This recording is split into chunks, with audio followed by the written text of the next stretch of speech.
it. Compress it, man. 3.5 hours. Do this together, man. It starts with us. It ends with us. Hey, no cheers! Thank you. God bless. Thank you guys for coming. I said leadership is earned. It's not given.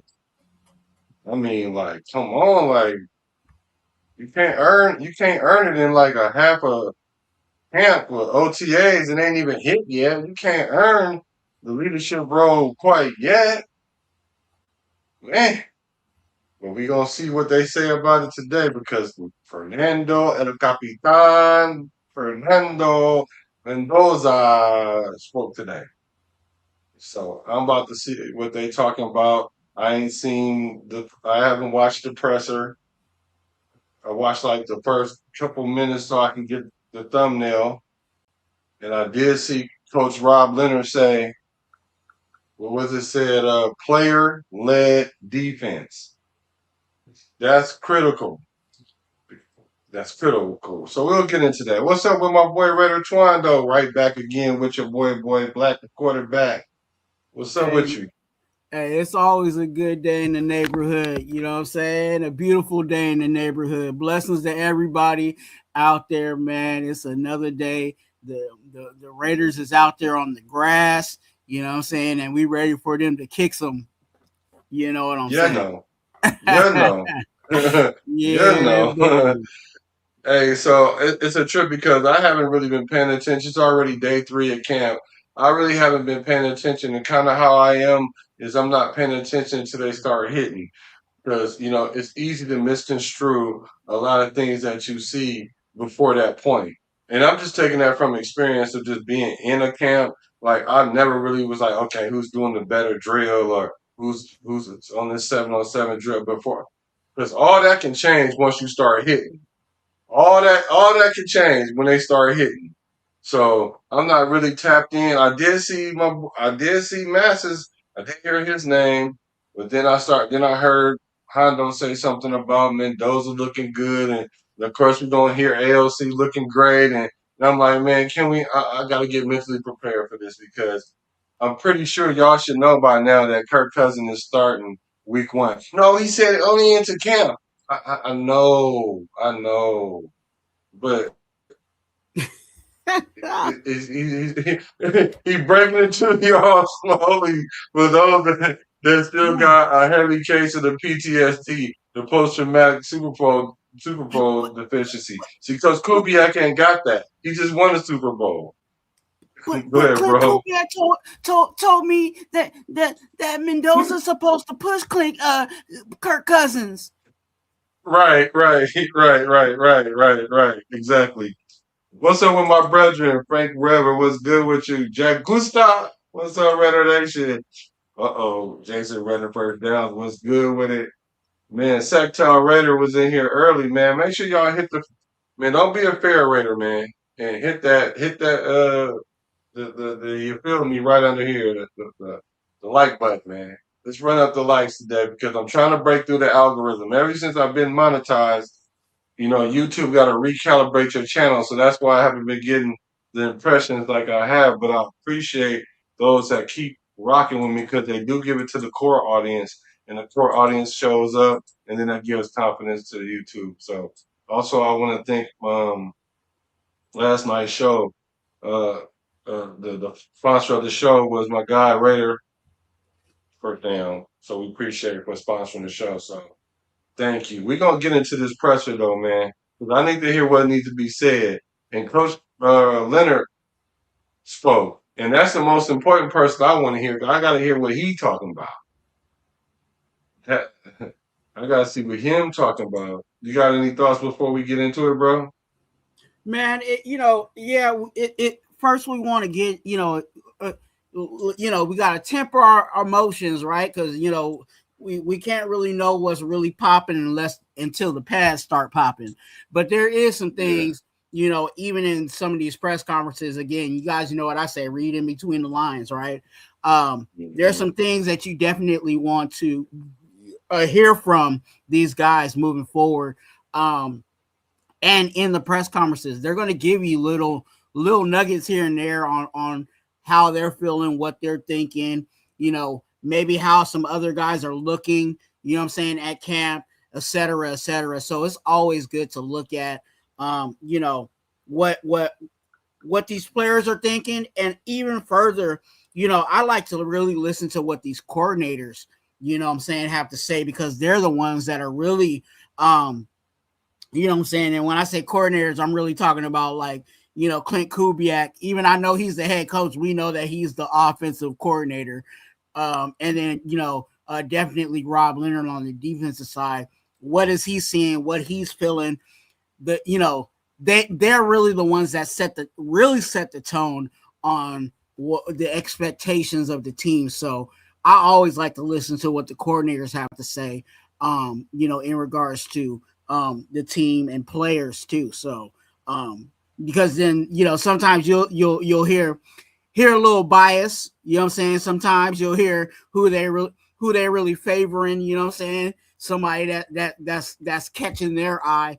And if someone's catching their eye, then obviously they may be getting a little more usage, right? Yeah. So yeah, just looking at all that stuff is always good. And again, right now, like we said earlier, is them trying to set the foundation. So, and we need to understand, what the foundation is. So when we go into, season 2 and season 3, we already know, okay, this is what they like, this is their preferences, and we'll be even more in tune with our analysis, after we establish what their foundation is. Right. Absolutely. Yeah. When I say I'm not paying attention to the hit, I don't really mean that like literally. I mean, I kind of did, but not totally, because I'm looking at it from a player aspect, but even from a player aspect, you do get little nuggets from your coach, because the coach will call you out in the media, not call you out, but like the reporter asks just the right question, right? And they're going to answer to a degree, like honestly, but they're not going to tell you everything, because they're just media trained like that. But like, just for example, when Kubiak was like, "Yeah, Masters was looking good. We want to see if he can tackle." Like, he really meant that. You know what I'm saying? Like, he meant that. But that also means, Masters, we're watching you. So that means don't start falling off now. You know what I'm saying? Yeah. So now, like he said, let's see what happens when you get the pass on. You don't think Coach Kubiak and the rest of them guys have talked about it or remember that? Masters needs to remember that too, and I'm sure he has. So yeah, you can't get little nuggets, like you said, out of the conversation. I just try not to look too much into it, because people look at every sentence, every rap. This person is with the thirds is with the twos, and the twos is with the ones, and you don't really know what they're looking for when they're doing that. There's two things I want to say about that. There's there's some content creators I seen Chase Daniels, the NFL quarterback analyst, trying to scientifically break down, OTAs. Oh, Fernando Mendoza threw a great ball right there. Like, calm down.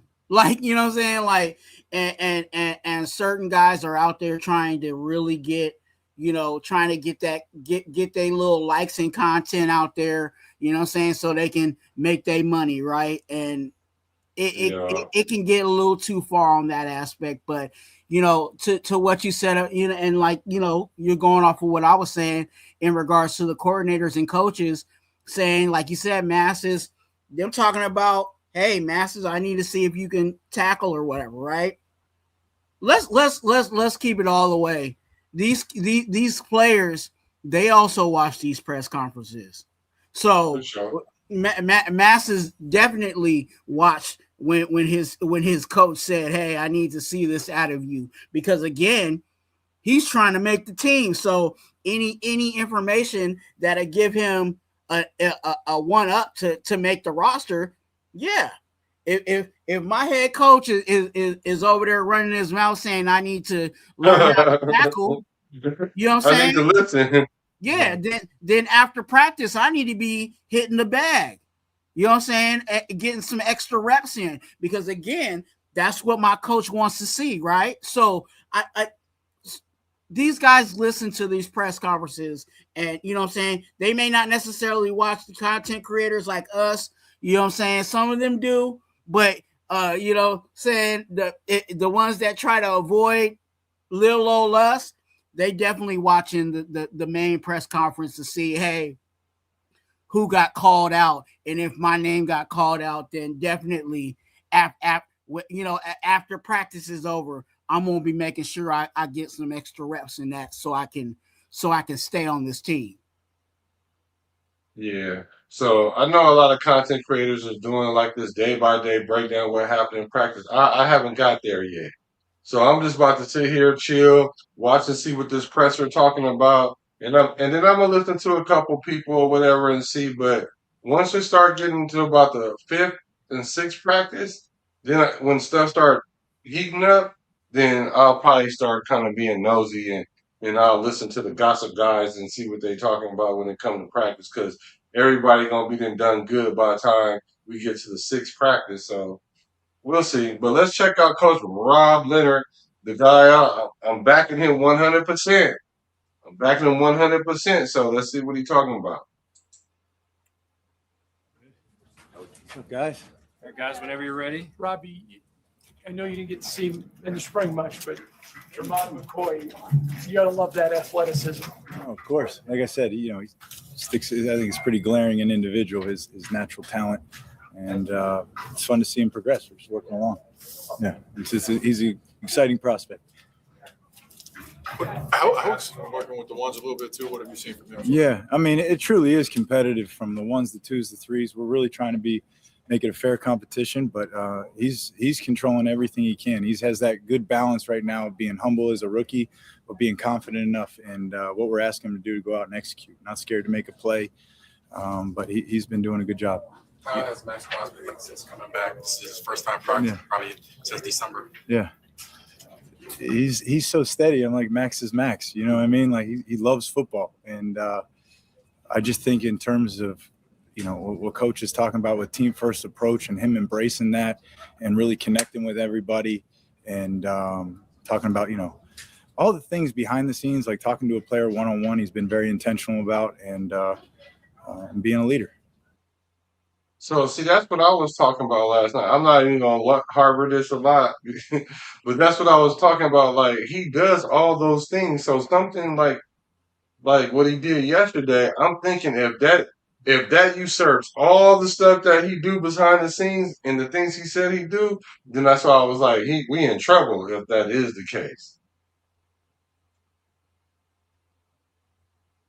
And if you want me to stop it, all you gotta just start talking and then I'll just stop it. Okay?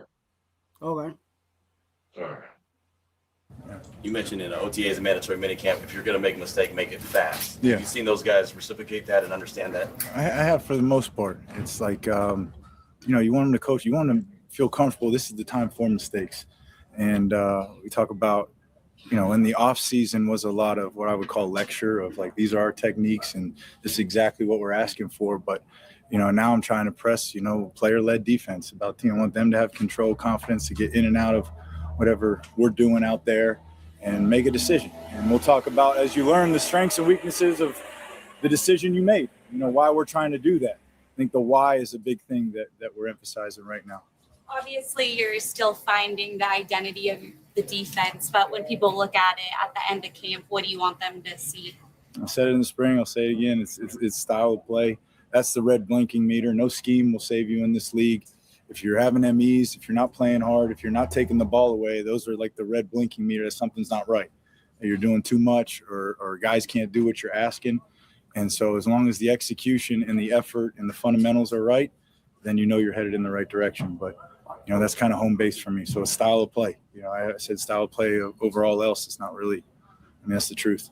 Robbie, how big of a safety blanket is it to have a weapon like Quay Walker who can just attack from anywhere on the field? Quay's great. That little Georgia Bulldog group between him, Nakobe, and Stokes. Between Stokes and Stukes and Kean and Keyron, I keep messing that up. But, you know, Quay's been awesome. He's been awesome. He loves to be pushed. He loves to be coached hard. I really enjoy coaching him. What stood out about getting Nakobe out there for the last few days now? Command. confidence. Robbie, get out of my huddle. I got it. I want to get up in there and start up, but that's not reality of how the game's played. Just leadership, and it feels good to have that at the Mike linebacker. What stood out to you most? That When you have a lot of players that have had experience right with there. each other, that right there is key. He talked about, he ain't got to worry about going out there and trying to, the guys are knowing what's cooking. Linebackers knowing exactly what to do. Why? Because they're the ones that have to communicate to everybody else what needs to be done. It's putting things in perspective, right? You have a coordinator. His job is to make sure, the call is what the call is. Then the linebackers are communicating the call, and if there's something they see, or some adjustment that needs to be made, or some alignment that needs to be, a D lineman, I need you to slide over a little bit, like stuff like that. Like that's the communication that needs to be set. And, at this point, and this is early, that, Robbie Leonard doesn't have to babysit. Getting the call in and making sure the call is like, that is a good thing to have.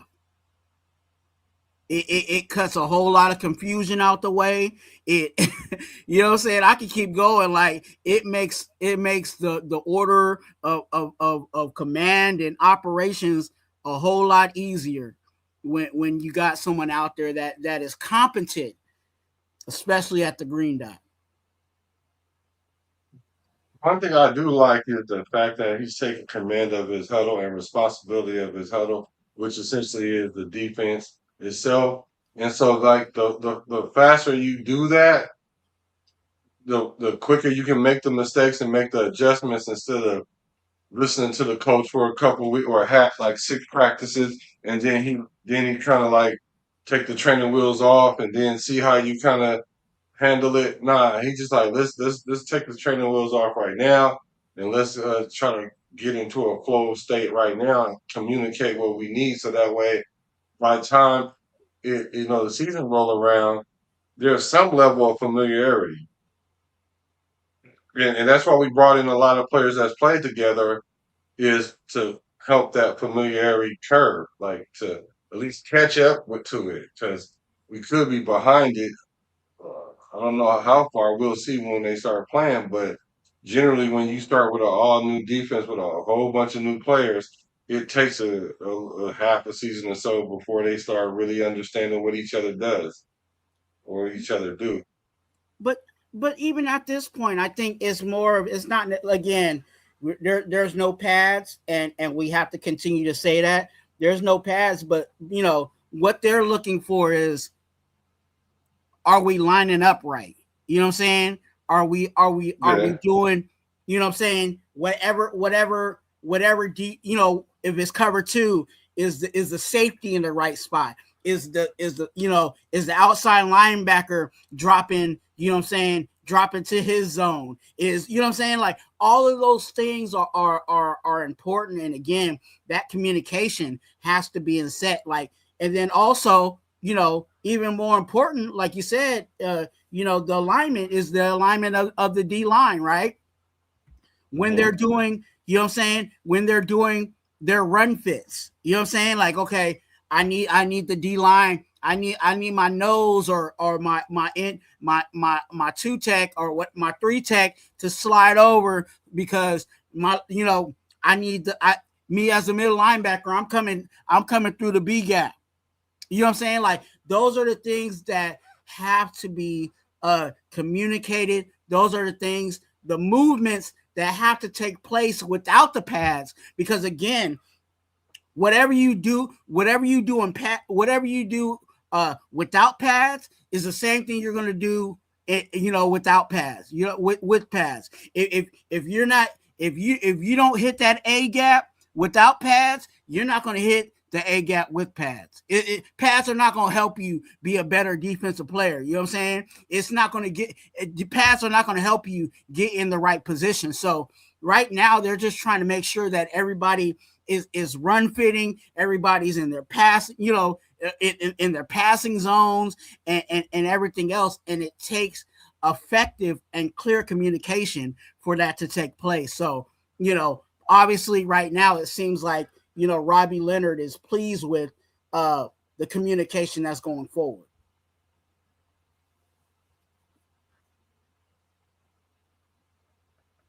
From Kobe, Clay, and we also have like Dalton and Deuce. How much is that? We have a lot of players that have had experience with each other. Like from Kobe, Clay, and we also have like Dalton and Deuce.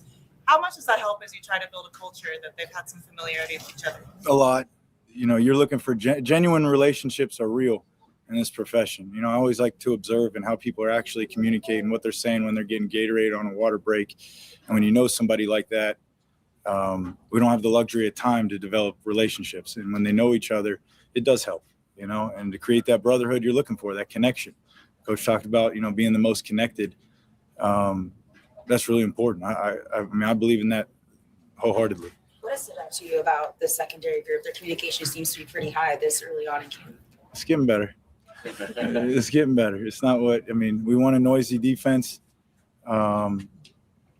It's getting better. I'm always pushing that of the calls on the field. It makes you feel good that we're all on the same page. And like I said, it's not just what you say, it's how you say it.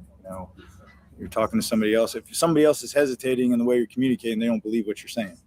But you're always pushing that. To me, it's a standard of you never got it. It always can be better. You mentioned turnovers and how important getting turnovers are. You brought in a lot of guys that have a history of getting turnovers. How important is that? See ball, get ball, and it's a natural instinct. Yeah, ball skills. You guys all know guys that can catch and guys that can't, right? So, that's a natural thing, and that's part of my, they can do it.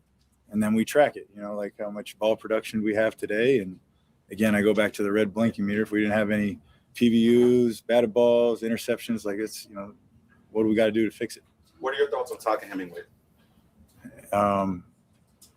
Maturity, consistency. He is quiet now, but he has done everything right that he controls from the off season. Learned a lot of his routine from Max. It's been fun to watch him develop as a man, as a player. Now he's got to carry it over to pads. What has Teron Johnson added to that secondary group? Same thing with Nakobe, confidence, anticipation, command. Even if we're not right, he's going to make a call and go. Guys listen to him. Physicality. And just honestly, he's like an energy bus guy. He's I love those guys. Energizer Bunny, he's one of those. Okay, so a couple things. Man, can y'all give Teron or Taryn his money? Can y'all give that man his money? Because I remember when he was holding out and we were just saying, it's business protocol for you to sit out until they give you your money. And I said, if he really want to be a part of this team, he should show good faith and go out there without the contract signed. And the Raiders should take care of it. I would think by camp, but at least the first weekend of camp or something. What are y'all trying to see if he gonna be that guy? Okay, cool. I can understand that. So by the sixth practice, what y'all gonna wait to? I don't know. What we waiting on? Can y'all get that man his money though? Because it's obvious we're gonna need him. So we might as well just go and get the man his money.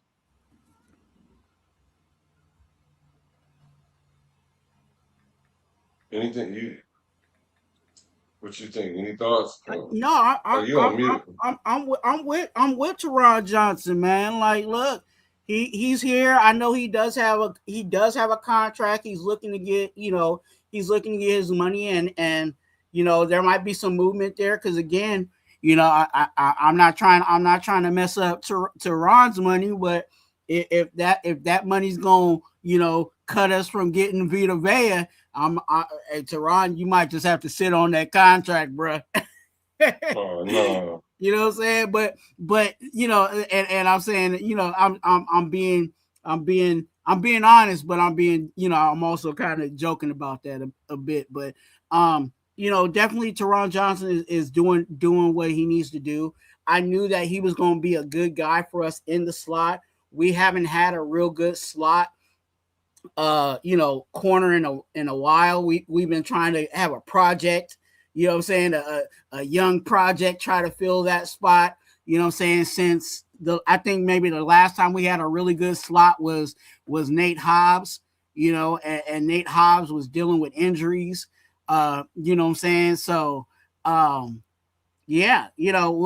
see how, again, we'll see how all these pieces are put together, but definitely what I've been getting from camp in regards to Teron Johnson is he's been very consistent, and that's a good thing. And it's not consistently bad. It's actually been consistently good. So, again, it's no pads are on, but it's consistently good for Teron Johnson. See what y'all doing, y'all. What do you say? It would have been a horrible look if coach or coordinator came to the podium with no shirt. I'm gonna let y'all have that. I'm gonna let y'all have that. Part two. Right. Oh, right. Anybody coming to the podium, man or woman, needs to have a shirt on at this point. Rocky rewind. Okay, I'm gonna let y'all have it right now. What's up? What's up with you, Ray? I'm gonna let y'all have it. Let's see here. You can probably Google it. Okay, cool. So how many ice cubes was that? You know what I'm saying? How many ice cubes was that? how many ice cubes is that? I'm gonna get at 3 of them things. I'm gonna give them 3 of them. Like, they better not, because for one, they tats don't look as good as Max's. For one, his tats look nice.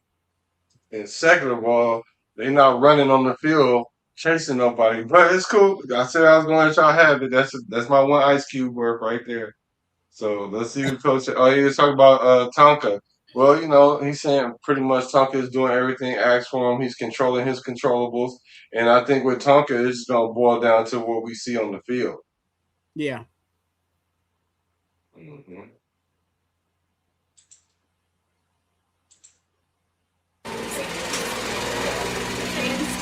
He seems to have like a maturity. He carries himself like a vet. Where does that show up on the field for him?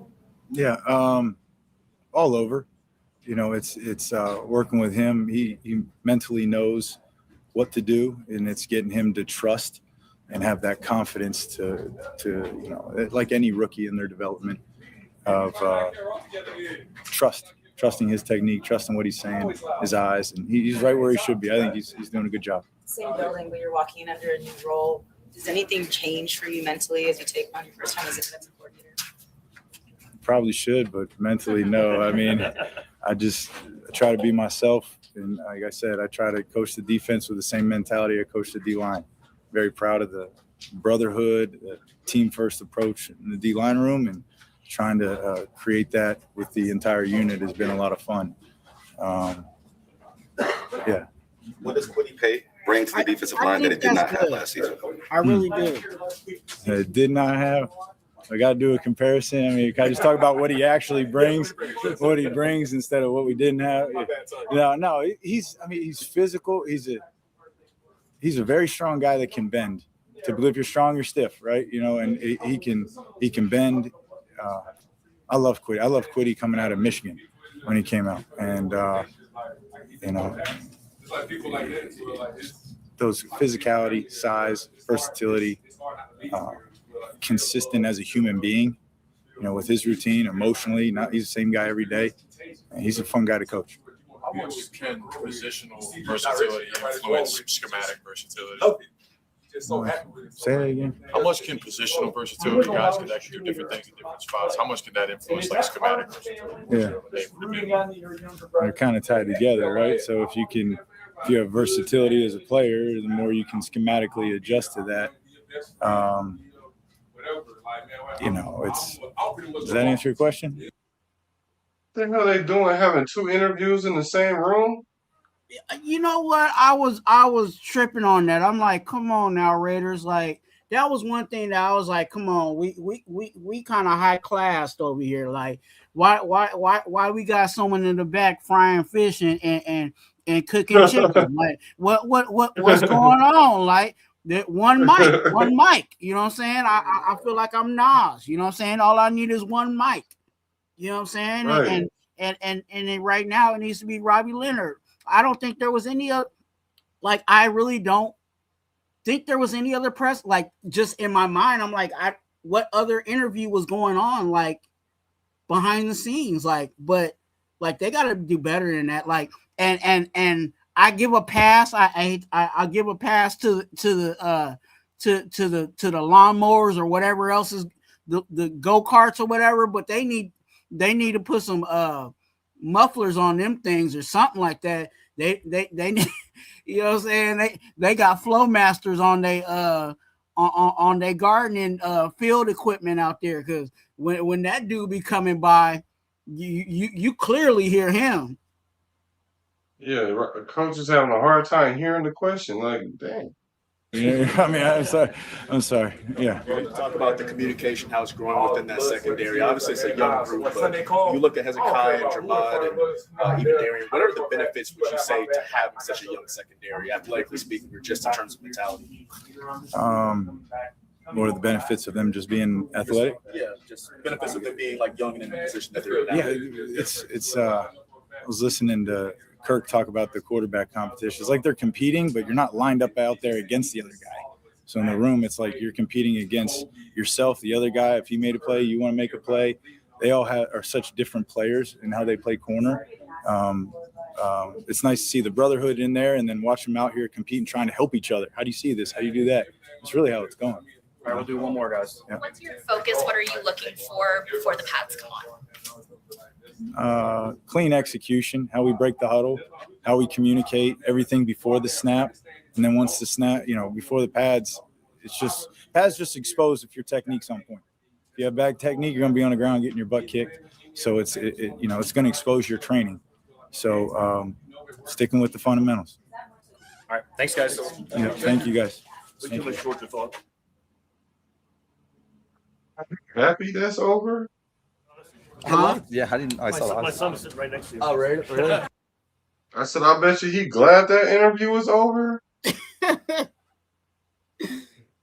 Oh man. Like, Hey, they need to get it together over there, Raiders. You know what I'm saying? Some of your stuff is really good, but some of your stuff is you know what I'm saying, is giving some other stuff. You know what I'm saying? I would say most of it is good, but this just is clearly just not the move. Don't let this keep happening, bro. I can understand one day everything just didn't line up. I get it. It's cool. Just because we don't normally have to go through this, but come on, like you said, we got a little bit more pride in class where we at right now. Let's step it up. I'm surprised he didn't say, "Hey man, y'all shut up" or something. For real, like, just turned his head like, "Hey, can y'all be quiet?" Yeah, like, man. You know what I'm saying? Yeah, because it's clear that they would. Because I heard it sounded like it was Keyron Crawford talking about, man, I got his back and he got mine, and he was juiced. I was like, man, I'm listening to one interview and looking at another. Like, Somebody was back there ready to run through a wall. I'm just saying. yeah. All right. Speaking of running through a wall, let's see what the Mandalorian is saying. Like, this quarterback battle that y'all see unraveling. I'm just saying, like, you know who I'm waiting to see? I'm waiting to see AOC. That's who I'm waiting to see. Hey, to be honest with you, I ain't gonna lie to you. He may not even get any podium time, because at this point everybody's so stuck on QB1 and QB3 that they forget about the QB Right. too. You know what I'm saying? Like, so yeah. That's just where it's at. Unfortunately, let's go ahead and listen to QB3 right now. QB3.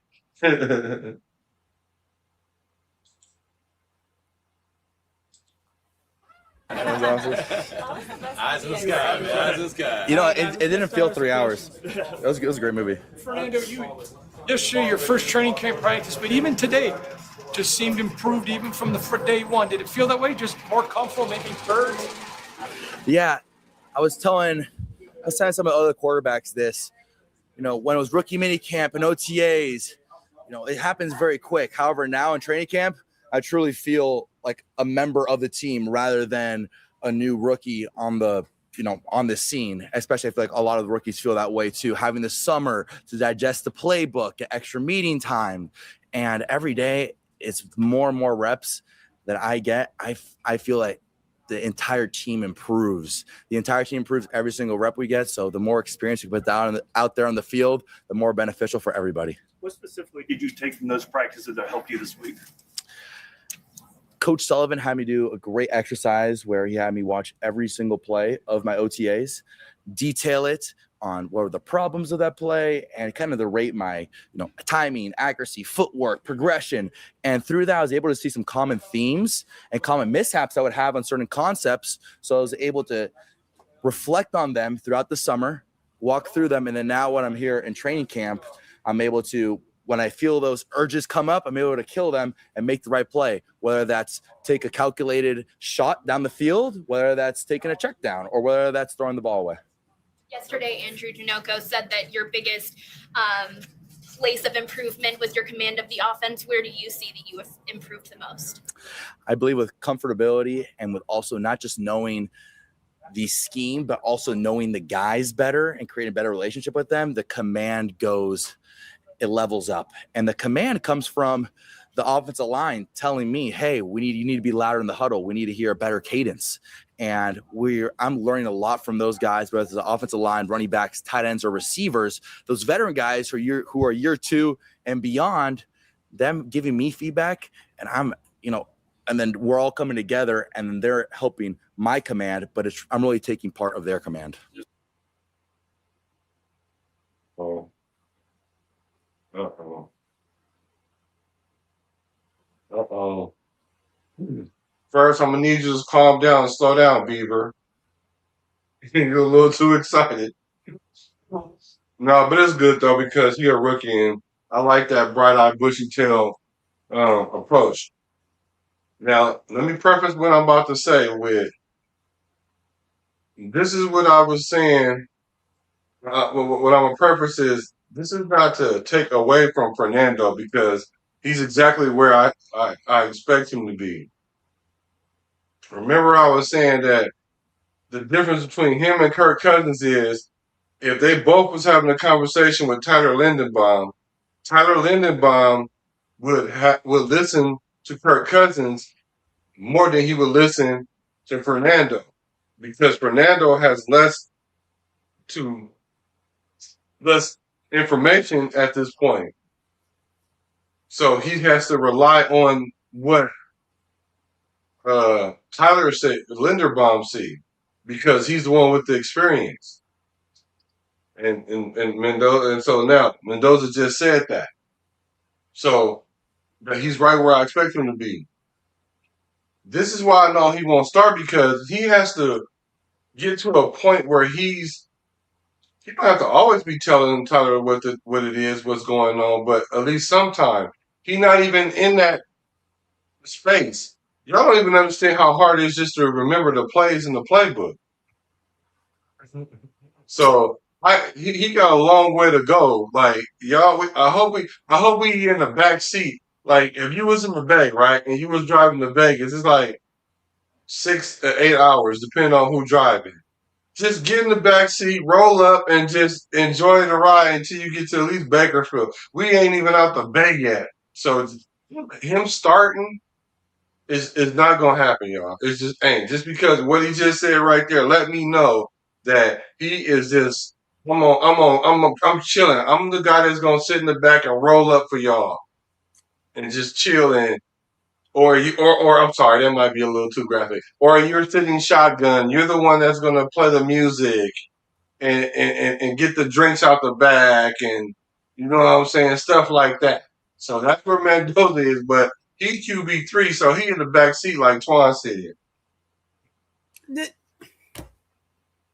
And this is why people don't like my takes. Because I'm not a Nando sexual. Okay? Look, this is where people and this is why I say he's the QB3. Clearly, he's even saying it. If Kirk Cousins goes out there week 1, does it Aaron Rodgers? Knock on wood if you with me. If he does an Aaron Rodgers, are we really throwing Fernando Mendoza out there week 1? That's why people are like, oh, I believe he's not the QB3, he's the QB2. No, let's go week 1 and play this out.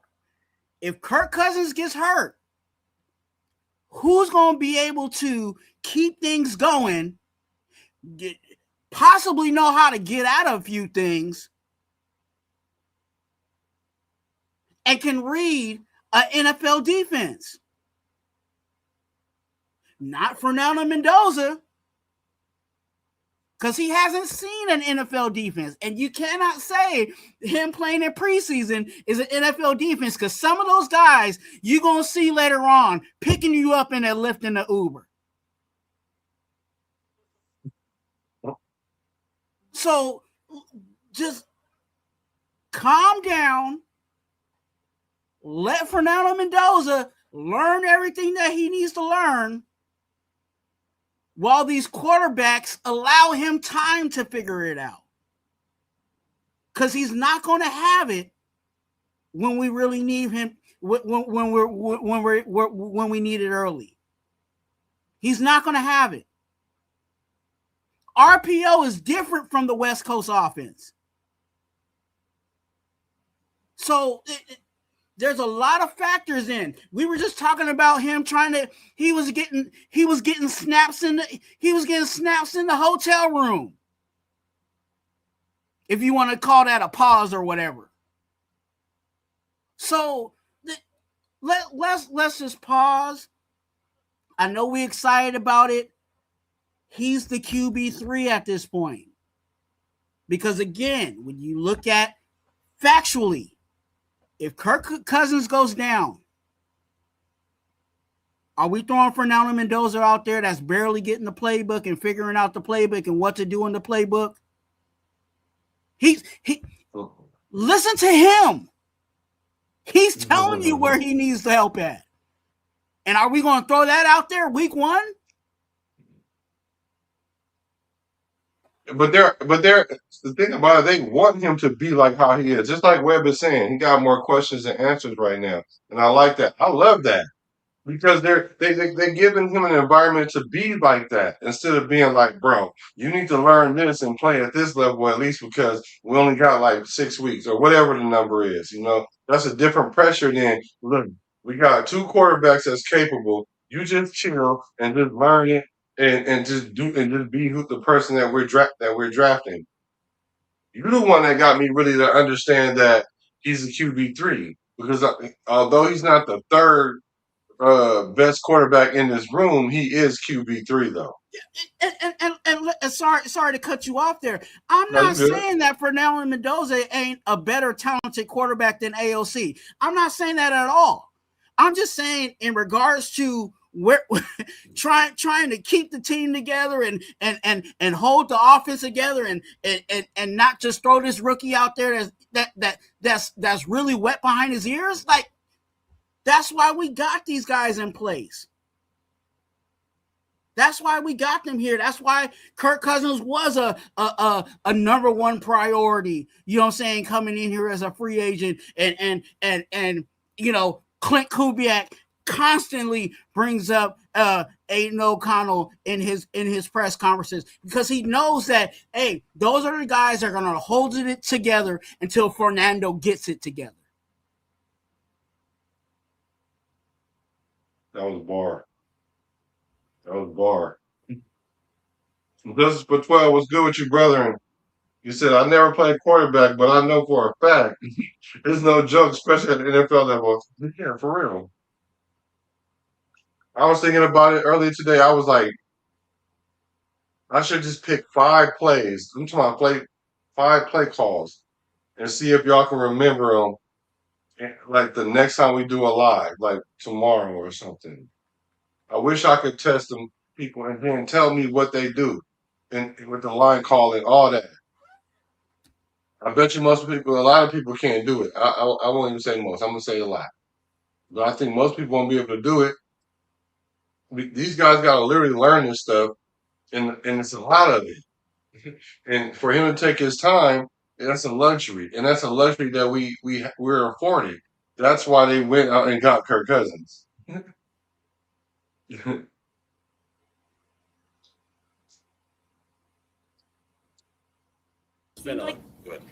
You seemed like you played super confident today. What's changed for you mentally since rookie minicamp?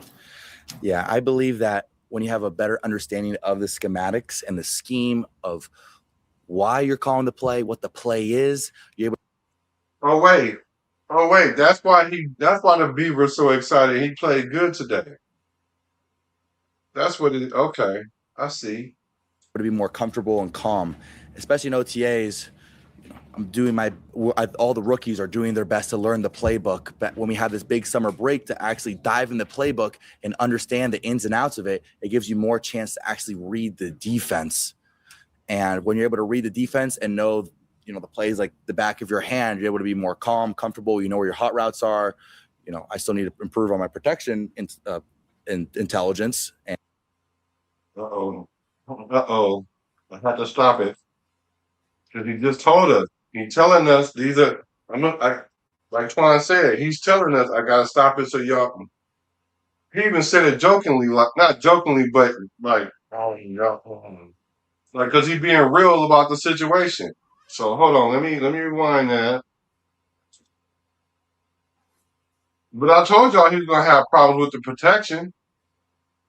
And the plays like the back of your hand, you're able to be more calm, comfortable. You know where your hot routes are. I still need to improve on my protection and intelligence and my checks there. But that's how you get hurt if you don't. Creating a larger and better understanding of the schematics has helped me calm down, know where my outs are, and just be more confident in general. It's been a lot of. Go ahead, bro. We are trying to kill this quarterback. He doesn't know his protections yet. What are protections, ladies? Let's go football 101. What are protections? The thing that keeps the quarterback from not having a concussion. Protections are the thing that helps the quarterback immediately not run for his life. So we want this quarterback that does not have the protections down yet to go out there and get blasted, kid. And what will we be doing next year? Or let me back it up even further. What will we be doing in week 12? Having Simone Raider and everybody else dancing for tanking? Do we want to go back to that again? Yes. Because let me keep it a buck. Some of y'all was tanking. And like one of my other content creators would say, twerking.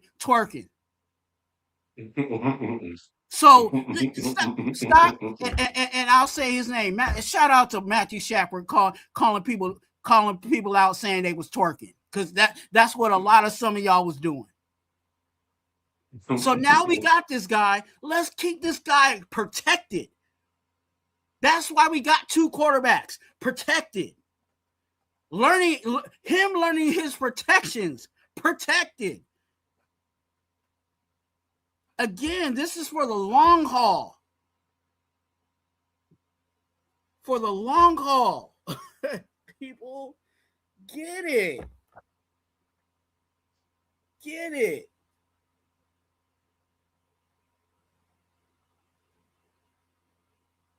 Conversations about under center. How have you felt that you continue to grow as an under center quarterback?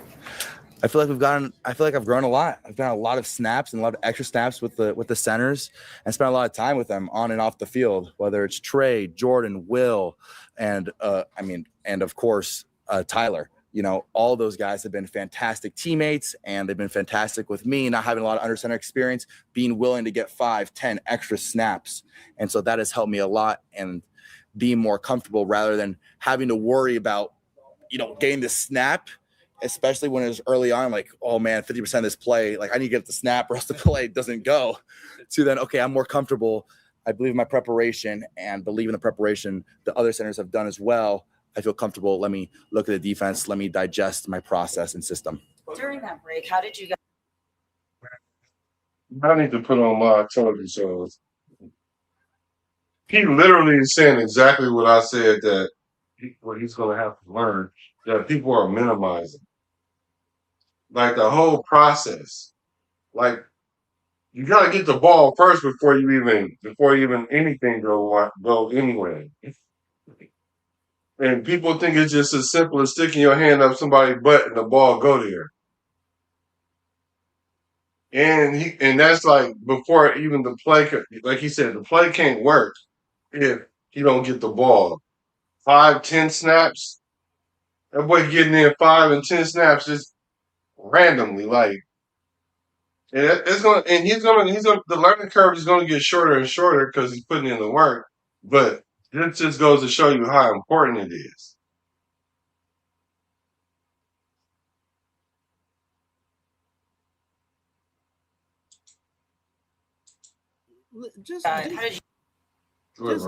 Just listen to. Don't. Look. I look. As much as I would love for y'all to listen to me, just listen to. Take what Fernando Mendoza. We know Fernando Mendoza ain't a guy that ain't gonna be up there lying to you. He probably gonna be the most truthful person. You know what I'm saying? That will touch this podium. You know what I'm saying? So if he's telling you what he needs to do, ask yourself, is he really ready to go out there? Will he eventually get there? Yes. But is he ready now? No. You make sure that when you were learning just the playbook and all that you have done as well, I feel comfortable. Let me look at the defense. Let me digest my process and system. During that break, how did you make sure that when you were learning just the playbook and all that you retained that information as you're getting ready for training camp? I've learned a lot, especially from the coaches and the quarterbacks in the room, the way that Kirk and Aiden, the intellect that they have, and the way, especially that Kirk, the way that he diagrams and the way that he draws out plays and sorts them in different groups, whether it's play actions, bad hot plays, 3 plays. But didn't I hear him say, especially that Kirk? Is that what he said? 3-by-1, and the way that he draws out plays and sorts them in different groups, whether it's play actions, the intellect that they have, and the way, especially that Kirk, the way that he diagrams and the way that he draws out plays and sorts them in different groups, whether it's play actions, bad hot plays, 3-by-1 level concepts, whatever it is, the way he groups them, and kind of you see the Kubiak system, which is a fantastic system, mold together. It gave me a better understanding, and I know the other rookies, better understanding of the why behind the offense, why I run this play, and we're complementing it with this. So it was a good moment. I still have a long way to go. I feel more comfortable, but I am nowhere near where I need to be, especially with learning the playbook, and I still need to go a lot longer and attack the playbook harder. So I'm still ways away. Get me off this YouTube. Get me off this YouTube. What? I'm sorry. Sorry. No, go ahead. No, go ahead. You in a safe space. What did he say? What did he say? Can someone put it in the chat? Somebody put it in the chat. What did Fernando Mendoza say? Because I hope I'm not the only one that heard that. Am I the only one?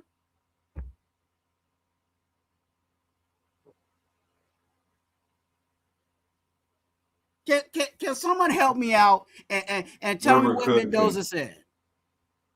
Maybe I didn't hear it. Maybe I need to, go see the doctor and clean out my ears a bit. Purple, what's good with your brethren? No, bro. I don't know how any more clear than you can get from what he just said. But hold on, let's go back a little bit. But I am nowhere near where I need to be, especially with learning the playbook, and I still need to go a lot longer and attack the playbook harder. So I'm still ways away. But ways away, like. And can I give a little more context to that? Go ahead, bro. We've been knowing for how long Fernando Mendoza was going to be our quarterback. We've been knowing how long Clint Kubiak was going to be our head coach. Didn't we not know that Mendoza had the playbook before anybody else got the playbook? So he had the playbook before anybody else had the playbook. And still, what did Fernando Mendoza say? Not what I said. What did Fernando Mendoza say? I'm nowhere close. I'm nowhere close. Yeah, that's what he said. Hey, so Justice for 12 says they black. You say a psychic a while back said Mendoza will win the Super Bowl eventually, but finish his career with another team. It wasn't a psychic; it was the AI. They AI'd his whole career, and then he was supposed to go to the Super Bowl and lose the first one, but win I think a couple of them, but then finish his career. Not finish his career with the. No, he's going to finish his career with the Raiders, but he's going to go to another team, I think. Yeah, but that's what the AI said. Let me see. Yeah. Frank said, Webb said he knows.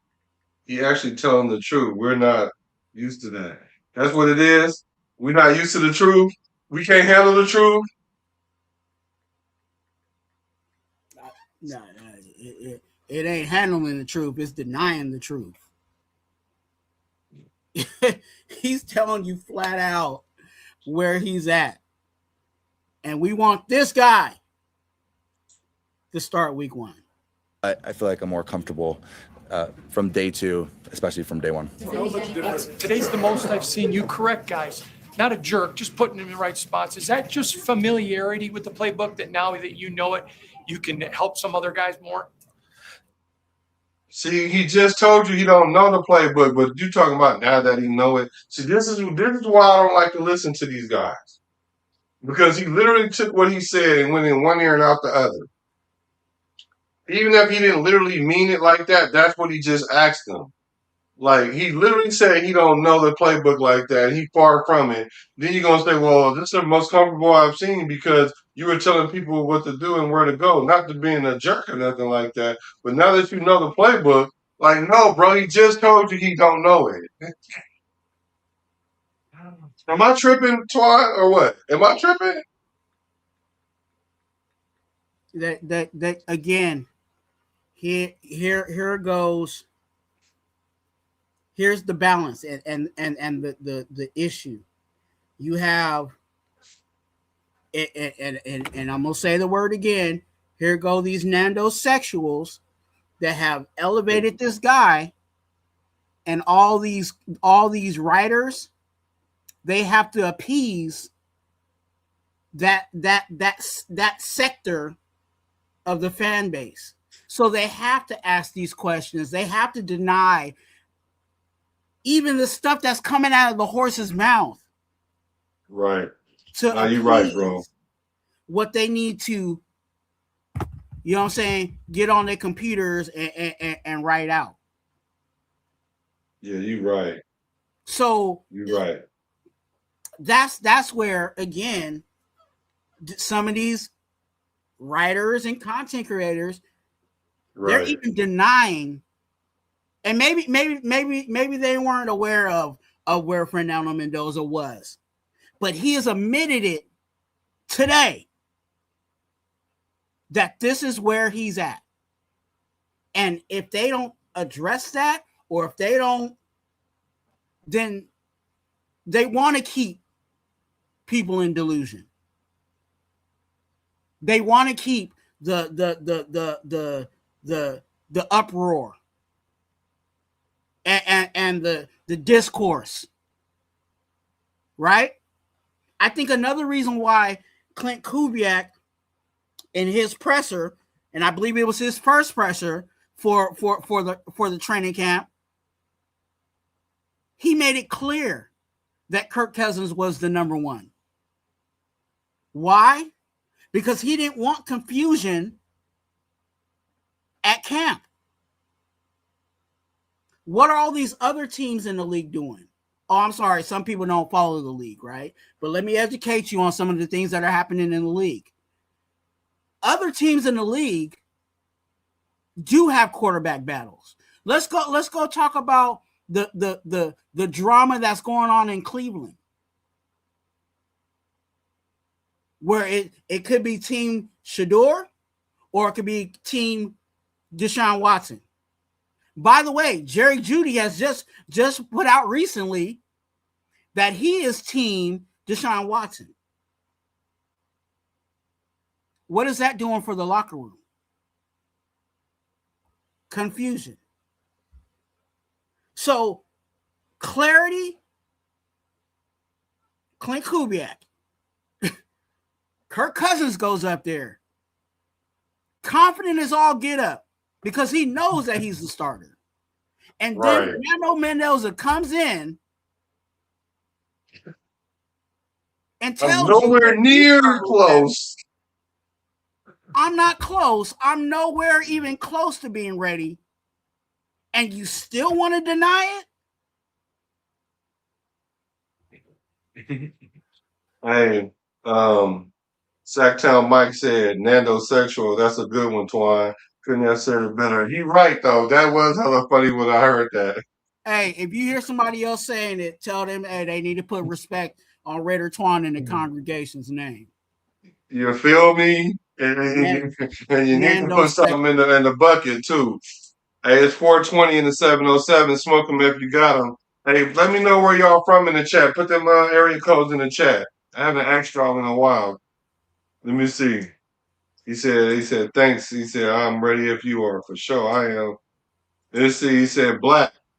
It's the media and journalists that want to see Mendoza out there so bad, despite him saying he don't know the playbook all the way and certain things he still needs to learn.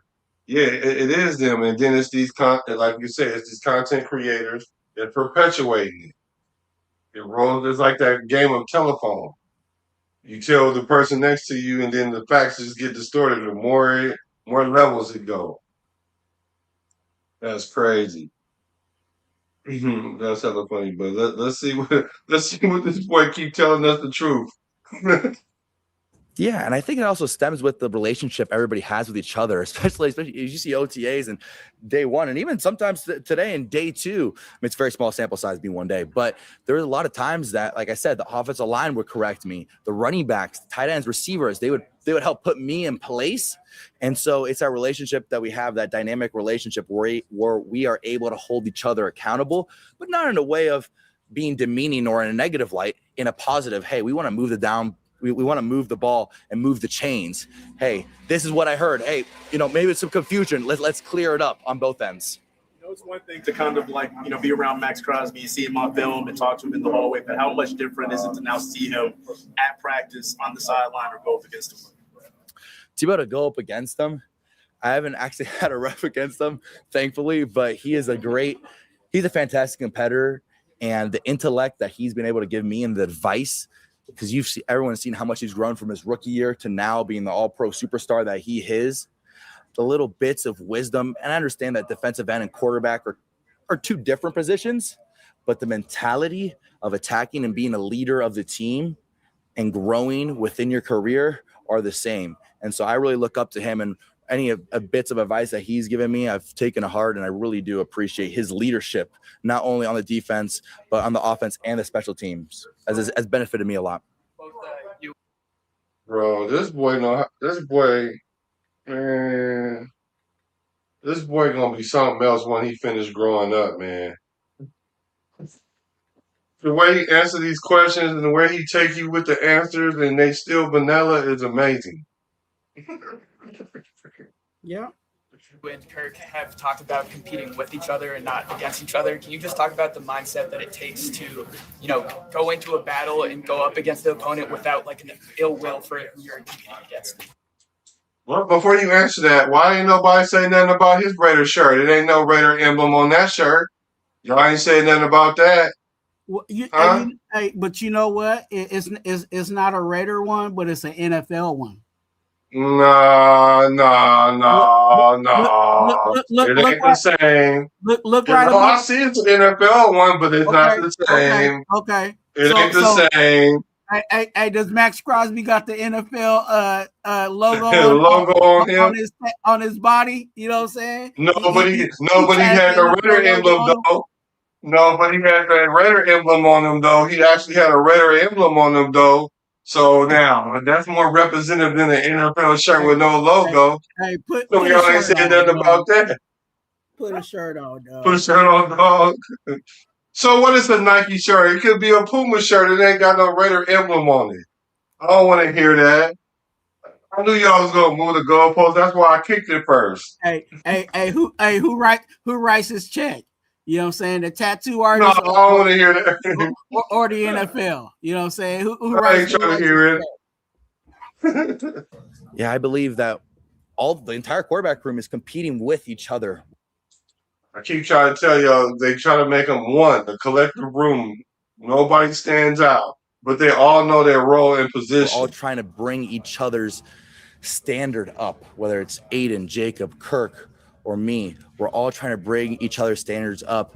And for me, it's only day 2 training camp, and I believe we all trust what Coach Kubiak, Coach Sunoco, and Coach Sullivan, the decision they make.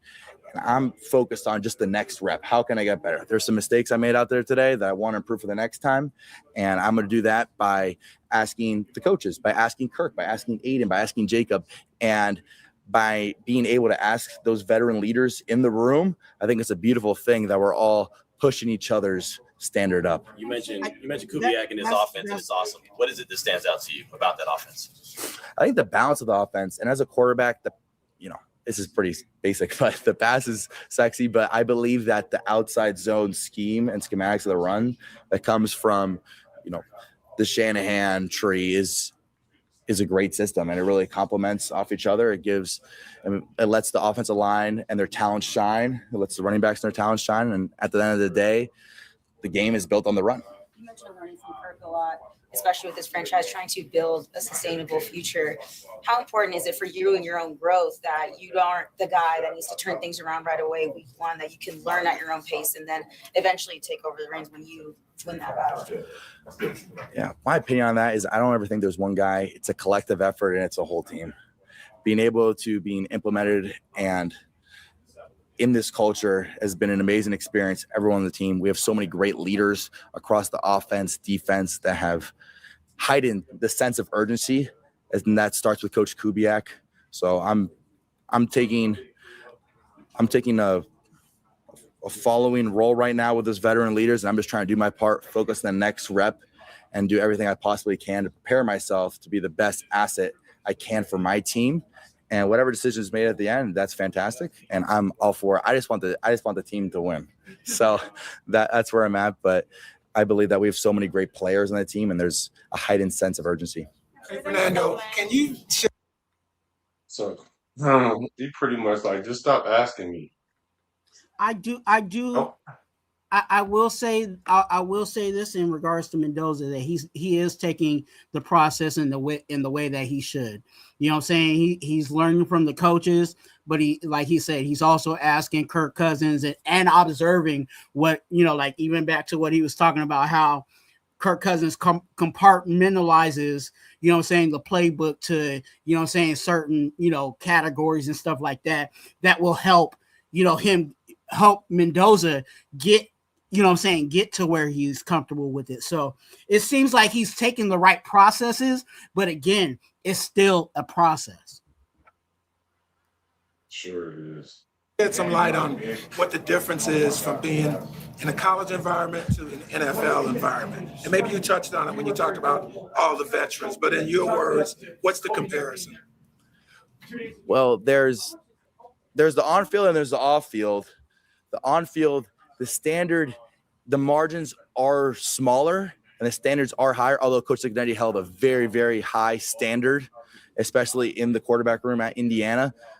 But just the margins are smaller because, you know, the NFL, I would say, across the league is a little bit more of an even dynamic and equilibrium rather than college, where you kind of get some disparity sometimes. And being able to connect with, for example, Kirk's 37 years old and I'm 22. So be able to connect with Kirk. Uh-oh, here we go. I have a feeling I just have a feeling that this is going to go over so many people's head. I just got a feeling it is. He's literally about to answer this age thing about everybody keep talking about. Cousins 39. They keep trying to make him older so they can say he's 40. But whatever. All right, I'm ready, Fernando. Look, that shock look you got on your face right now, that's the thumbnail. Let's go. On and off college, where you kind of get some disparity sometimes. And being able to connect with, for example, Kirk's 37 years old and I'm 22. So be able to connect with Kirk on and off the field is a different relationship than, let's say, me and a sophomore receiver, Charlie Becker, who's, you know, I'm 22 and he's 20. So it's a lot different, but I feel like the entire team has embraced that challenge and that opportunity. And if anything, it's a benefit and it's a positive thing because I'm able to learn as a rookie, where all the rookies are able to learn from the veteran players like Kirk, like Max, like Quay. I mean, all those, and like Tyler Linderbaum, like all those guys who have all that fantastic wisdom and advice and have had the highs of their career and, you know, although very little lows in their career as well, being able to learn from that and be able to help us accelerate our development. Last question. So many moments that attributed to your growth, but is there a specific one that you continue to reflect on that gave you the biggest push? In the NFL? So far. In the NFL. I think it comes from the standard that Coach Kubiak, Coach Janoko, and Coach Sullivan demand, especially in OTAs. There are, you know, maybe one or two practices or two reps that I thought, hey, this was a really, really good rep. And then we get in the film room and maybe it might have, you know, slid past in college, and we get in the film room and, you know, you get torn apart because of a small detail, but then you end up realizing when you watch the game film and you talk to the veterans that, hey, in the game, the margins are only even smaller. And in reality, when you thought that was a great ball, it's really a 50-50 ball because you didn't throw on the correct timing. And so be able to learn from that and have, honestly, frustrations, you know, with my own play, and has helped my growth, has helped new neurological pathways form because it creates that pressure and that positive pressure and that positive stress in order to grow and learn as a quarterback. Great. Thanks, Fernando. Thank you, guys. God bless. Appreciate it. God bless. Too bad. All right, that wasn't too bad. So before we get to Jeanty, we got to pull the mic down because it's already at his forehead. So overall, what you gotta say about the Mandalorian, the Mandalorian or whatever, and the nanosexuals, the Mandalorian. There we go.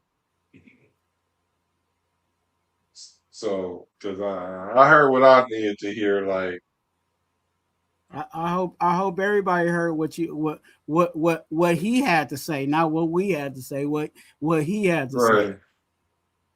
Right.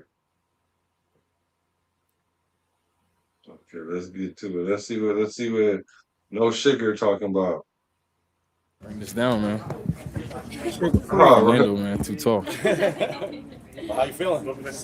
Second year, back at it. Second day of training camp. How's everything going for you? It's going good. I mean, I'm excited. It's just great to be back out here with everybody. Continue to get better, and have a great year too. Can you really take anything when you're not in pads from what you're seeing from the offensive line about with their development, or you have to wait till we get into pads at this point? No, I think right now it's like perfect. We're building chemistry. Seeing how everybody blocks, how they move. So we're all kind of building that right now and growing with each other. And then when the pads come on, then it'll be a lot easier. Janoko told us yesterday that you have really emerged as trying to grow in your own leadership role. And he said it was great to see. What has that looked like for you? Are you more vocal, or are you just showing it more in the field? Yeah, I think being more vocal for sure. I mean, it's always tough, being in your first year, trying to figure out so much stuff. But, this year, there's a lot, of expectations for me, and I think I got to make a big jump. But I think that starts with, helping my teammates as well and just being a better teammate. So I think that starts with leadership. You know what? There we go. That's. I love the fact that he knows the expectation, right? I would say he had a decent year, if not a good year, all things considered. But nobody played good last year, so I get it. The fact that he knows he needs to make a leap, and the fact that he understands the way that he gets to that leap is not to boost his own individual stat, it's to become more of a leader, do something that's probably out of his comfort zone, become a verbal leader, and then build his confidence with his guys. And then the byproduct would be that jump and that leap. And the fact that he's already there in his mind and he's changed his diet, from what I understand, and he's committed, he's all in. So just like in my intro, when they called him, he was like Super Bowl's on the way. Like, I didn't see that last year when they called him. And when I saw that, I was like, okay.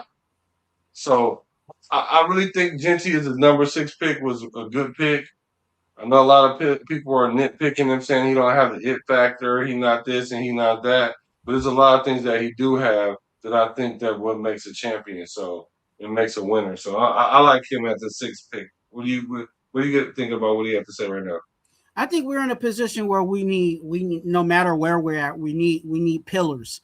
You know what I'm saying? And right now we got a few and we need a little more. You know what I'm saying? We got Ashton Jeanty. He's a pillar at the running back position. We got a pillar at tight end with Brock Bowers, and possibly, you know what I'm saying, fingers crossed and prayerfully, you know what I'm saying, Fernando Mendoza is a pillar at the quarterback position of the future. You know what I'm saying? So we need to continue to build, you know what I'm saying, pillars. You know what I'm saying? We need a pillar to emerge, you know what I'm saying, at our wide receiver, you know what I'm saying, core. And then when you got those pillars, then you can start filling out the those are the bones, and then you can build the flesh around those guys. You know what I'm saying? So we don't right now we're in a position where we don't have too many worries at the running back position, and it's because we've drafted Ashton Jeanty. You know what I'm saying? One of the biggest concerns that coming out was his pass protection. He shored that up, and he's still, with the bad offensive line, you know what I'm saying, was still able to get 1,000 yards. So just imagine if we can get a half decent offensive line, the production that we'll get out of Ashton Jeanty. So I'm all for it. One of the biggest things for me coming out of draft for Ashton Jeanty, because everybody was talking about Ashton Jeanty was, I was like, make sure we get an offensive line to help out Ashton Jeanty, because I knew that Ashton Jeanty's success was going to be real success was going to be predicated on the offensive line. And I think we did a disservice to Ashton Jeanty last year, because I think Ashton Jeanty could have easily been rookie of the year, but because of the bad play of our offensive line, he wasn't able to get that award for himself. Yeah, I agree with you. I do. in the off season, how did you prepare for that, knowing that you wanted to take that extra jump? And what are some things that you did heading into year two? Yeah, I think just really, putting in the work, during the summer, continuing to get better, so, that when I come back, I can, show and prove my teammates that, I'm a great player and, I really want to win. So I think it starts with that. What are your expectations for yourself this year? I think just to take a step forward, you know what I'm saying, in each and every facet of the game. I wouldn't say so much stats-wise, but I think, if I just continue to get better, then, all those things will come with it. Fernando just said his favorite part of this offense are some of the run concepts. How do you see your skill set fitting into that scheme? Yeah, I mean, I feel like I can, run in any scheme, but, this one's especially great, running the wide zone and all that, and, just really attacking the defense and, getting them running and then, hit them with some inside zone and play action. So everything goes together really well, and just super excited to keep getting better at the run schemes. Saw you lining up in the slot a few times. How much do you think this offense under Kubiak is going to help accentuate your versatility? Yeah, I think it's going to help a lot. And, that was one thing I, worked on this offseason, just getting better at running routes. So, I mean, in this offense, anybody can pretty much do any route. So the more I continue to do that, I think the more it'll help the team out and help us win. We heard you say that you changed. Yeah, that's interesting, and I can see that because they're gonna do all the receivers like that, put them in positions that you might not normally see. That's why I was like they're gonna put Brock Bowers in the backfield sometimes. I'm glad to see that from Jeanty. I'm glad to see he worked on that. He definitely can. He definitely can put up some receiving yards this year. If he's really a matchup a problem. He's a matchup problem. So I'm glad to hear that about him because he showed that. He scored 5 touchdowns running and 5 receiving. So, yeah, he's a weapon. We keep talking about this wide receiver one thing. We might just have one wide receiver, and that means all of them is just one wide receiver. We just got one wide receiver, and that's all of them. It's like Voltron. Of your diet a little bit in the off season. What was the reason that you felt like you needed to do that? I think just just putting the good stuff in your body. Just trying to find ways to get better. You know what I'm saying? Each and every single way possible. You felt the difference, like physically, with how you feel? Oh yeah, definitely. I mean, just a better diet. Better recovery. Just better everything. Honestly. When you look back at your rookie season, what do you most take out of that you think will help you this year? Yeah, just when everything is not going well, just continuing to go to work and have hope and faith, and I think that'll carry into this year. And just take it one week at a time. Whether you win or you lose, you got to attack the next game, the next week with the same mindset. Seeing Fernando these past 2 days of practice, where do you feel like he's grown the most since June? Yeah, I definitely feel like he's getting more comfortable. He's going through his reads and he's really getting the ball out quicker. So that's really good to see from him. What stands out about the way Mike Washington runs now that you've been on the practice field with him a little bit? Yeah, I mean, he's just getting better each and every single day. Obviously, he's got great bursts, good footwork, so he's continuing to get better each and every single day. So I love what I'm seeing from him, and, he's continuing to up the standard in the running back room and help, make it a better room. How do you think his skills and yours complement each other in this offense? Yeah, I think just being two great rushers, obviously. So, it's always great to come out the game and have another guy come in there and, there's no drop down. So I truly believe he'll, be able to help us win some games. That's one thing that's one thing we both wanted that one. Go ahead. Go ahead. No, that's actually one thing that I really like about where we are as a team is at the running back position. Now, Jeanty might be a little better, than Mike Washington at certain things, but when you break down the essence of what you're going to ask for, you know what I'm saying? Can they run inside? Yes. Can they both run outside? Yes. Can they both catch? Yes. You know what I'm saying? We still need to see Mike Washington in pass pro, but when you break down the basics of what you're going to be asking for these guys to do, they can both do the same things. And that's not going to be a telltale sign when you see both of those guys switch in and out. You know what I'm saying? Where Jeanty comes out and Mike Washington comes in, it could be the same play. You know what I'm saying? Jeanty could be running, you know what I'm saying? He could run that one play, and then, you know, they switch, and Mike Washington, they might run the same play. You know what I'm saying? And they might be like, oh, we thought it was going to be a switch up. Nah, it was the same play. You know what I'm saying? Because both of those guys can, in essence, do the same thing. Yeah, for me, my thing about them is either one of them can hit the home run. It's kind of like how the A's had Jose Canseco and Mark McGwire. Like, if you even if you got around Canseco, you still got to see McGwire. You know what I'm saying? So any one of them can hit the home run at any time. And like he said, there's no drop off. He's not trying to say that they both equal in talent and all that. What he's saying is they both have the ability to break a 20-yarder, break one to the crib. And like you said, it could be the same play, different formation. Because they could be like, dang, that worked, right? So we're going to run the same play, different formation, send this guy over there in motion and run the same play, but with a different player. Might even flip the play. You know what I'm saying? And it just might be just that simple. So I'm with him on that. I love that versatility in our one running back room and the ability to do that. And you can tell that it's a collaborative thing because it's not like this competition thing that they got going on. Because Jeanty already comfortable in his scheme, no different than Kirk was. What was your biggest lesson or learning experience from your rookie year that kind of spinning forward you've put into the process or into action? I'd say Get just some consistency, you know.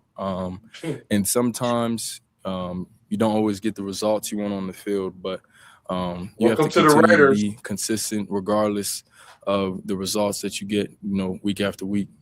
Ashton, what would you say to the culture that is starting to be built here with the new coaches and all, how it's working out so far? Yeah, I mean, there's a different energy, urgency in the building, and you know, I truly believe that, you know, starts from the top down. So I love Oh, you know what, man? what I'm seeing. Yeah, I mean, there's a different energy, urgency in the building, and you know, I truly believe that, you know, starts from the top down. So I love what I'm seeing so far, you know, from everybody, and it's only going to continue to grow and, you know, get better as the days go on. So you telling me it don't start with the player up? It starts from the top down? So, but that tells me, though, that we on our way, though. Because if our players is feeling that and seeing that, and then they emulate that or fall in line with that or submit to that, that's when we're going to start seeing a bunch of wins. That's when it's going to happen. So we're getting the mindset. The mindset is becoming part of our DNA right now. Mm-hmm. You experienced that at Boise State. Does that help you making the transition here with the coaching change? Yeah, I mean, obviously, you know, sometimes it doesn't work out, so, you know, a new regime in, but obviously they've came in and, you know, they brought a lot of change, and so change for the better is always good. Quay Walker was just saying you guys had a conversation at OTAs, kind of exchanged notes a little bit, talked about each other's games. I guess, what does it mean to have veterans kind of reach out to you like that and try to, you know, share the information? Yeah, I mean, yeah, I think he's one of the best linebackers in the game. I feel like he's a little underrated. But yeah, obviously, you know, with what he's done to, you know, learn from him, learn what he's watching, you know, what running backs are doing, it only helps my game. And, you know, to see how I can better set up runs and all types of things. It's early on, but what do you think the identity of this team is looking like in the early going? Yeah, I think we're going to be the most conditioned team, most physical team, and, you know, we're going to play together, you know what I'm saying, to win games. You talked about building chemistry with the O-line. How has being in the year two and coming back with some of the other O-linemen helped build chemistry for this year? Yeah, it's great. I mean, I think it starts with, you know, the relationship Getting to know those guys more, hanging out with them, and then obviously on the practice field, communicating, talking about things, I might have seen or they seen, and of course putting the work in, and that's always going to build the chemistry. All good, guys? Yep. Awesome, thank you. All right, y'all. Okay, get up out of there. I think and before we get into Quay, because it ties into Quay, I think the brothership between Ashton Jeanty and Quay are definitely going to help both of those guys. I think them having conversations with each other, saying, "Hey, this is what I see from you," you know what I'm saying, and this is what I see from you, you know what I'm saying, or what are you seeing as a linebacker that what I'm saying will put me in a advantageous situation, you know what I'm saying, and that's the conversation that even though they're offense and defense, they can talk to each other because they're teammates. So, hey, as a linebacker, this is what I'm looking at when you know what I'm saying, you're telling on yourself when you do X, Y, and Z, you know what I'm saying? Or, you know what I'm saying, you're giving me a tell sign when you do X, Y, and Z. You need to clean that up. You know what I'm saying? There's certain things within communication, body language, all of that these guys are trying to get cues off of each other on how to beat each other. But again, because they're teammates, they're trying to help themselves for against other teams. Because again, if I'm a linebacker and Black is a running back, and there's something that Black continues to do, I can guarantee that all the other 31 teams linebackers is seeing the same thing. So if I can call it out and say, "Hey, clean this up," while we're in training camp, then that's what is happening. So it's good that they're not only just talking to the people in their room, but they're talking to the people that are opposing them on their team.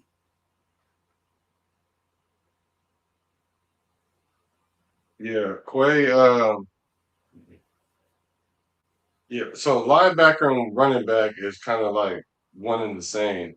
A lot of linebackers played running back in high school, so they do have insight for one another. And like you said, the ability to have that checks and balance between the two is only going to help him because he's going to let him know this might be a cutback lane in that zone stretch, or we can't get to this part unless something happens, or whatever the tip is. It just helps the team get better, and I like what I'm hearing there, and I'm excited. So let's see what Quay say. Good pitches up, Quay. Or in a negative light, in a positive, hey, we want to move it around. I guess just how do you see the defense kind of coming together here? Training camp wrapping up. How have you seen the defense come together? I think we come together pretty well. We have different personnel, so we move a lot of guys around. I don't want to say too much, but I think it kind of fit into everybody's personnel, and we flying around pretty good. Still got to get a hang of everything and just playing with one another. But other than that, it's been pretty good. Did you hear Max kind of told a story about during OTAs, he looked over and saw you and kind of started laughing. He's like, "You've never seen a linebacker as big as me. It's kind of crazy to have you around." He told that story yesterday. Oh, I ain't said it. I remember it, though. Yeah, this was like probably like our first walkthrough, probably in like OTAs. He turned around, he looked at me, he just started smiling. I didn't know what he was laughing at. And I ended up asking what he was laughing at. He was just like, "Bro, you big," you know what I'm saying? I kind of look similar to him, so I get that a lot. But yeah, that was it. Not only on the defense. I just asked Robbie. So Quay Walker really like that big? Huh? Quay Walker really like he a giant, like a baby giant? He's actually a bigger linebacker. And that's one of the things about him is that he's a bigger linebacker, but he can move, you know what I'm saying? He can move like he's an outside linebacker, but he's big. Even Max Crosby said he's close to he's close to his size. Okay. Yeah. Your size, your speed, you are a weapon that can attack from anywhere on the field. How much do you like this Rob Leonard system where they're going to use you? Man, I love it because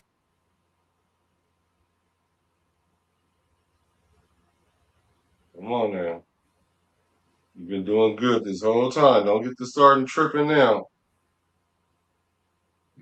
Let me actually pull that up so we can get some context. teams can really, you know what I'm saying, dictate like where I'm gonna be at. So I'm gonna be lining up everywhere. It's kind of what I kind of wanted.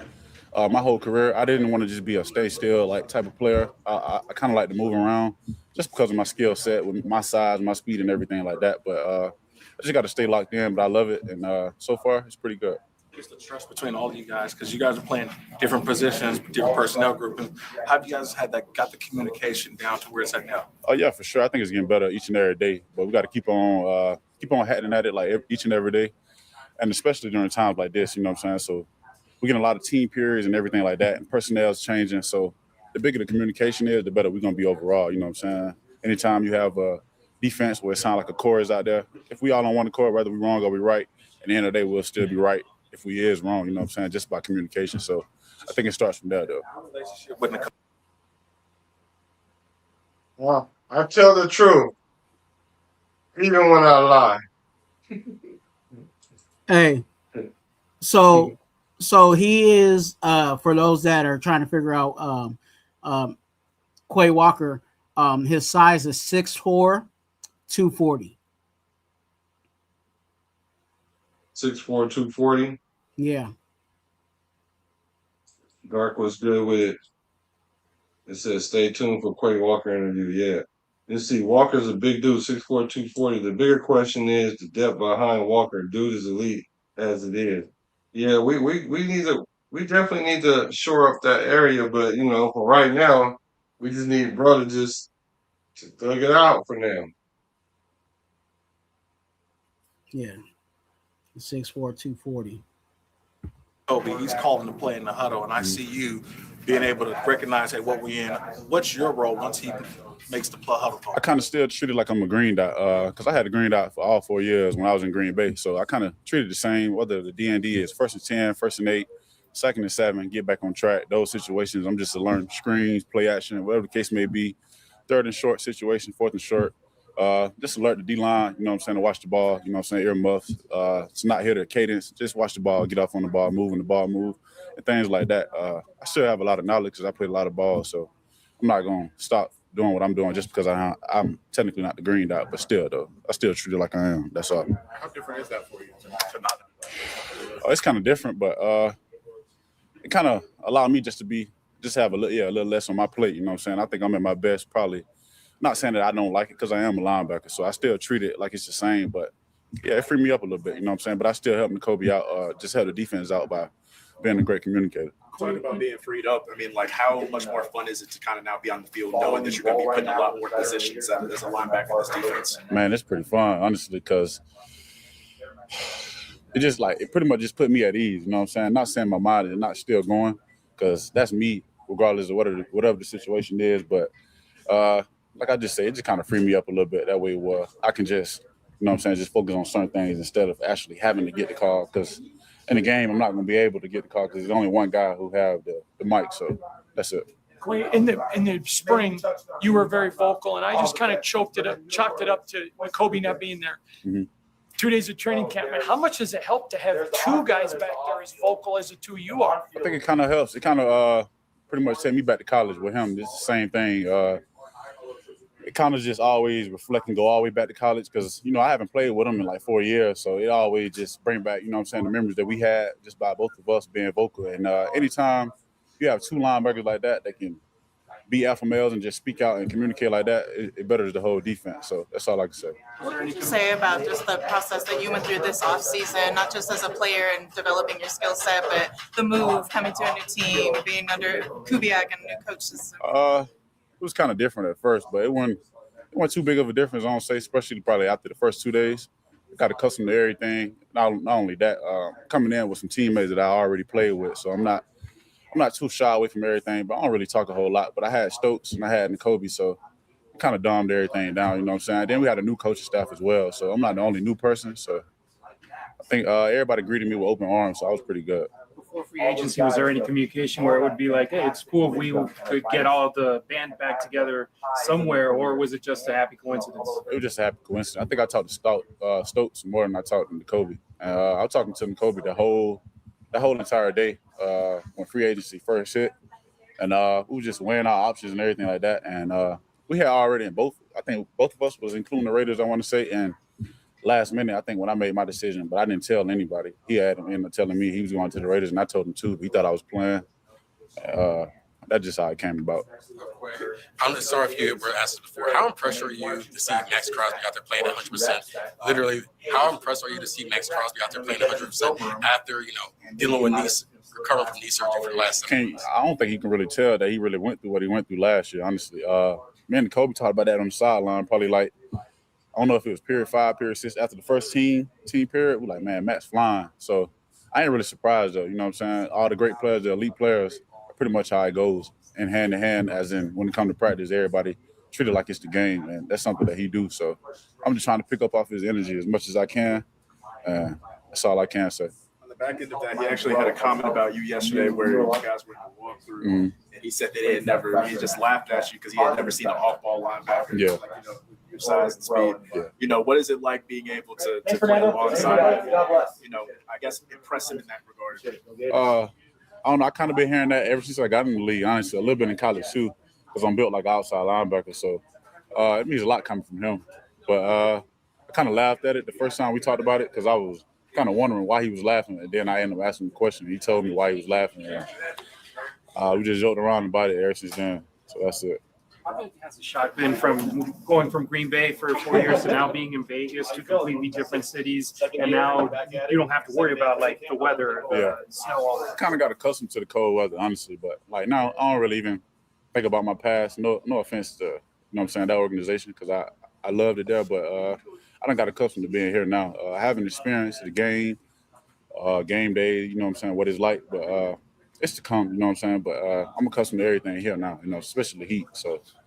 Still trying to get right with that, but you ain't gonna get right with that. May take a while. Robbie said that. Yeah, right. Not quite, because I don't think the coaches really got in the huddle. We didn't have like the mics in college, so all of us had to look to the sideline and get the call like they'll signal. So it's kind of different here. Probably kicking them out because in the game he's not gonna be able to get in the huddle. So probably the reason why I'm doing that. Right. Quay, let me ask you this. You being a veteran player, you come to a franchise that, has had its struggles, not been very good, but trying to rebuild. What's your mindset in terms of trying to put your impact on that? I'm just trying to bring a certain intensity here, a certain type of coach, a way guys should really play, which is the Raider way, fast, physical, and just with a certain type of attitude. I'm just trying to bring that. What he say? Like I always say, I ain't trying to. What's your mindset in terms of trying to put your impact on that? I'm just trying to bring a certain intensity here, a certain type of coach, a way guys should really play, which is the Raider way, fast, physical, and just with a certain type of attitude. I'm just trying to bring that. But like I always say, I ain't trying to come here and beat everybody else, because I think everybody can say the right things, but it's another thing to go out there and actually do it. So I'm just more focusing on proving my point, as in proving myself right, proving the organization and the teammates, and my teammates right, and just going out there and playing the right way and just let my play speak for itself. What's it been like going against Ashton Jeanty? They're pretty good, man. He's so young, fast, electric, powerful, and everything like that. I haven't really went up against him in pads and everything like that, but he's so explosive, smart as well. I try to pick his brain, try to pick mine. We don't had a talk like in OTAs after meetings, just speaking on each other and getting little tips from each other. So it's been pretty good, I'll say. All good, guys. Thank you. Appreciate y'all. Well, I like Quay Walker. I like Quay Walker. I'm liking. He's confirming what I'm feeling in regards to Rob Leonard. Like the communication between the linebackers, is going to be key for the success of our D line and our defense, and it's going to allow Rob Leonard to cook if these guys continue to stay healthy. You know, I think he's the only one. If I'm mistaken, Quay Walker was the only one that said Raider way. You know what I'm saying? Said something in regards to the Raiders. You know what I'm saying? Specifically, he said, I came to play the Raider way. He said, I'm not really here to talk like that. You know what I'm saying? There's a lot of people that could talk, but I'm here to put in the work. I'm loving it. I'm loving it. I think I'm giving the defense a little more points after what I heard, today from Quay Walker and definitely from Rob Leonard. There might be something real special being cooked over there on the defensive side. May take some time. We'll see. Because again, Robbie has to put it all together, but I think there's some young pieces there that it can come together. Yeah, What you having thinking, like Black? having two, it's like having two green dot guys that only intensifies your communication, because if Jacoby yells something out, Quay gonna know what he said, and he gonna know how to communicate to his half of the field, and they'll be able to communicate with each other about what it is they see, and making Quay even like be more free to do what he do and take some of the responsibility off his plate, then that gives him the freedom to wreck games. Now that just means that Kobe Dean, you're a big part of this, integral part of this offense. I mean, the defense. Now, if something was happening to him, knock on wood, if you with me, or at least we do have a competent guy that's used to the green dot. It might not mean a whole lot, but it means a lot, though.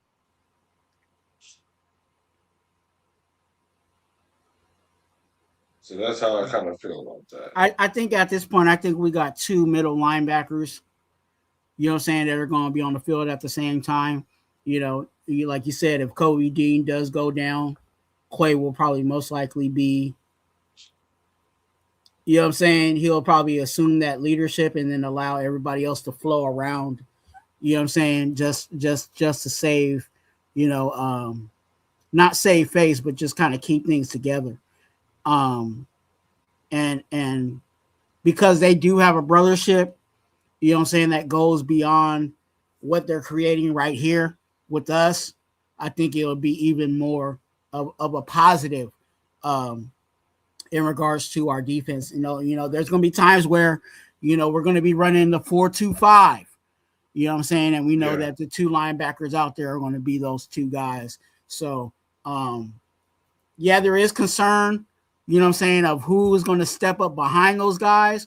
But it seems like, with the most, some of the most recent news, they're trying to do their best to address, that linebacker position behind those two guys, because we need more than just two good linebackers.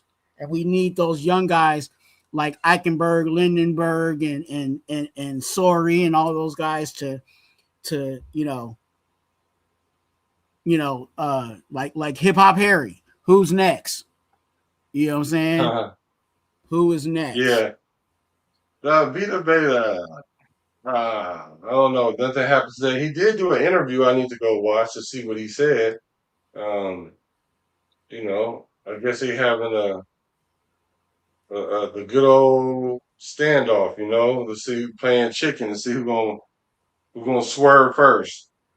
So hopefully Spytech is getting his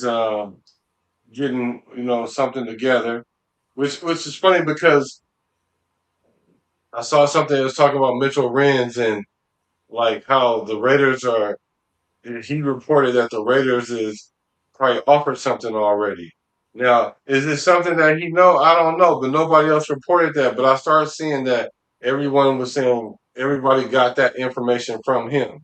Now, is that a case of him just saying some stuff and You know, like how these social media content creators just say stuff and create narratives, or do you think that he got that information from inside? There might be an inside source, but again, it for it to be a solidified take, what I'm saying, there has to be a confirmation. You know what I'm saying? And if he's the only one that's putting it out there, I don't think there's really a clear confirmation. Of course, there's always, the Tweety birds, what I'm saying, the mockingbirds, what I'm saying, that are just mocking, what I'm saying, whatever is being said, but are those solidified sources? Yeah, they said that dude just talk out his neck. And then Flores says he got it from Max's people, because I think that might be his plug, Max's people. I don't know, because I kind of heard that Mitchell might not, the Raider, they might not be feeling him like that, because how the fan responds to the team based on how the stuff that he do and say. That's how some of the fans kind of saw things differently from last year when we talk about Geno Smith. And I see it now. A lot of people over blame Geno Smith. They over blame Geno Smith, and the fans just kind of took it too far with him, man. But it is what it is when it comes to him. Let's see.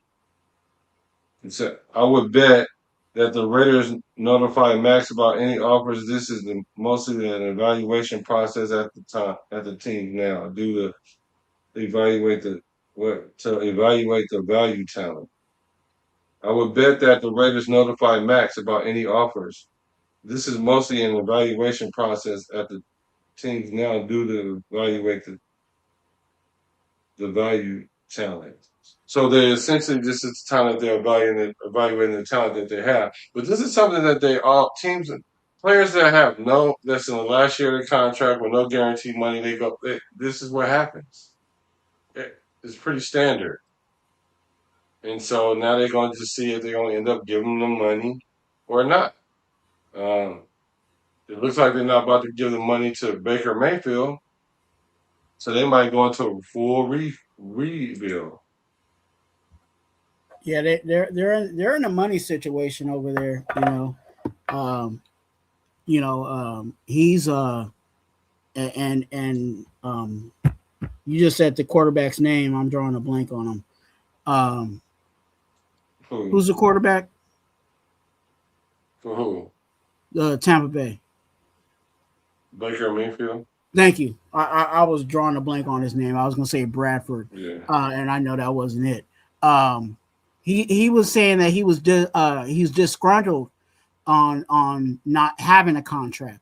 On the negotiations that are not happening. So yeah, they're in a money situation over there, and there might be more than one that might be might be moving up out. And right now Vita Vea is at camp, but he's not participating. So he's like, I ain't doing it. That's verified. He's actually out there with his jersey and everything else, but he's not. So he's what they call it, sitting in. I'm drawing a blank. Something gonna have to give though here pretty soon. Yeah, absolutely. Because you don't like we were talking about that the other day. You don't want that on the sideline, that drama, that vibe. Not saying that Vita Vea is a toxic player. Yeah, but everybody knows. Everybody knows why people's, contract wise, people know why people sit out and stuff like that.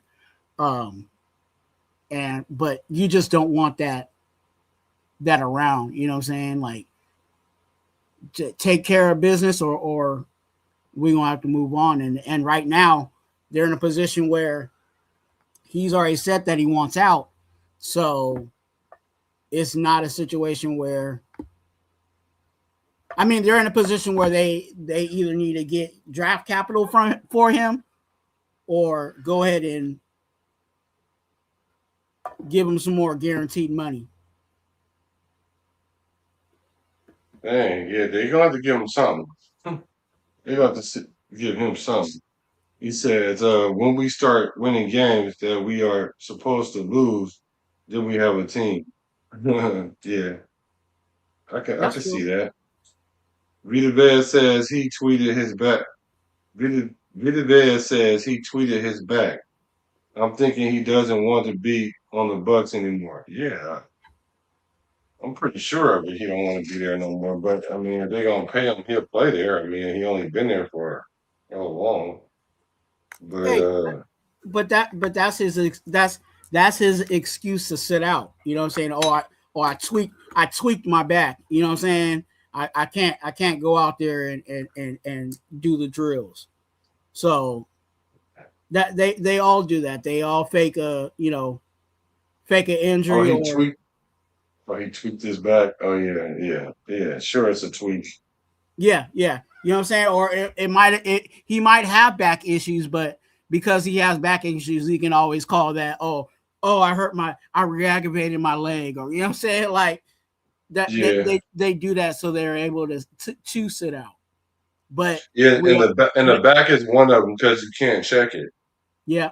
And everybody knows that he's saying that, but it's more of the contract situation.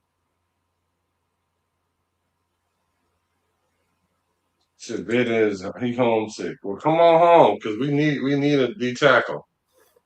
We need the D tackle. So come on home then. He right across the street from me, man. So what are we looking forward to coming up now? So who else do we need to hear in a presser? We need to hear what? Kobe Dean. What are we hearing from any of the rookies? No. We need to hear from the Kobe Dean. We need to hear from Jeremy Chin, the Kobe Dean, Jeremy Chin, and who else? You might hear from Stooks. We need to hear from AOC. I don't know about that. I think they got him in the basement. You know what I'm saying? With Kirk Cousins and the Nando sexuals, they can't get enough of Fernando Mendoza telling them that he ain't ready. They're gonna hear from the people under the stairs. That's where AOC at. People under the stairs. What? Hey, why do I hear something under the stairs? Right, that's AOC. Hey, how you doing? Hey, how's backing up Kirk Cousins? How's that going? Right. Let me see. So some people saying McCoy would be cool to Tokyo Toe. Mendoza, I think they're picking people that they know will make the team and win their position. Yeah. Except for the quarterbacks. They're gonna parade all the quarterbacks out there.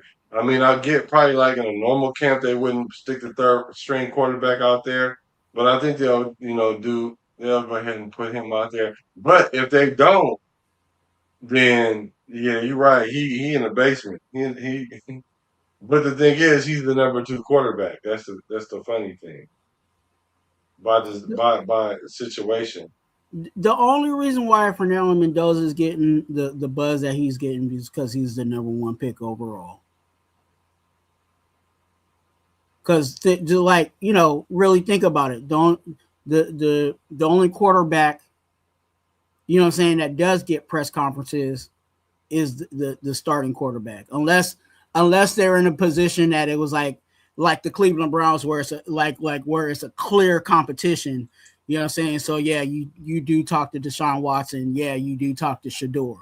But in this situation where it's clear that Kirk Cousins is the starter, the only reason why Fernando Mendoza is getting PR is because of him being the number 1 pick and the you know what I'm saying, the Nando sexuals.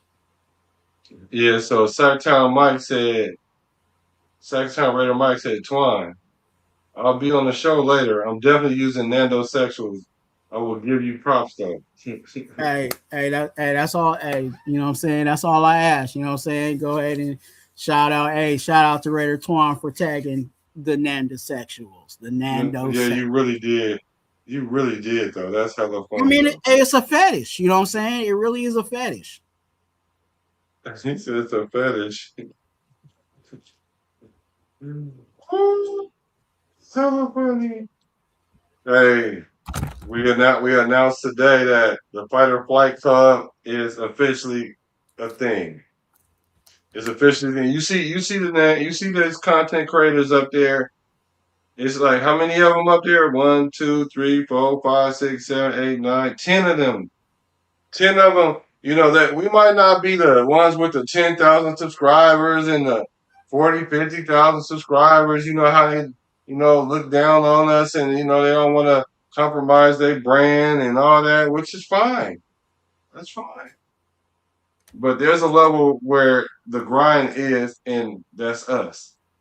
And so if you look, it's some factors over there on this list right there. I know I see the Raider Rebel, Sacktown Mike over there with the swag, with Aaliyah over there.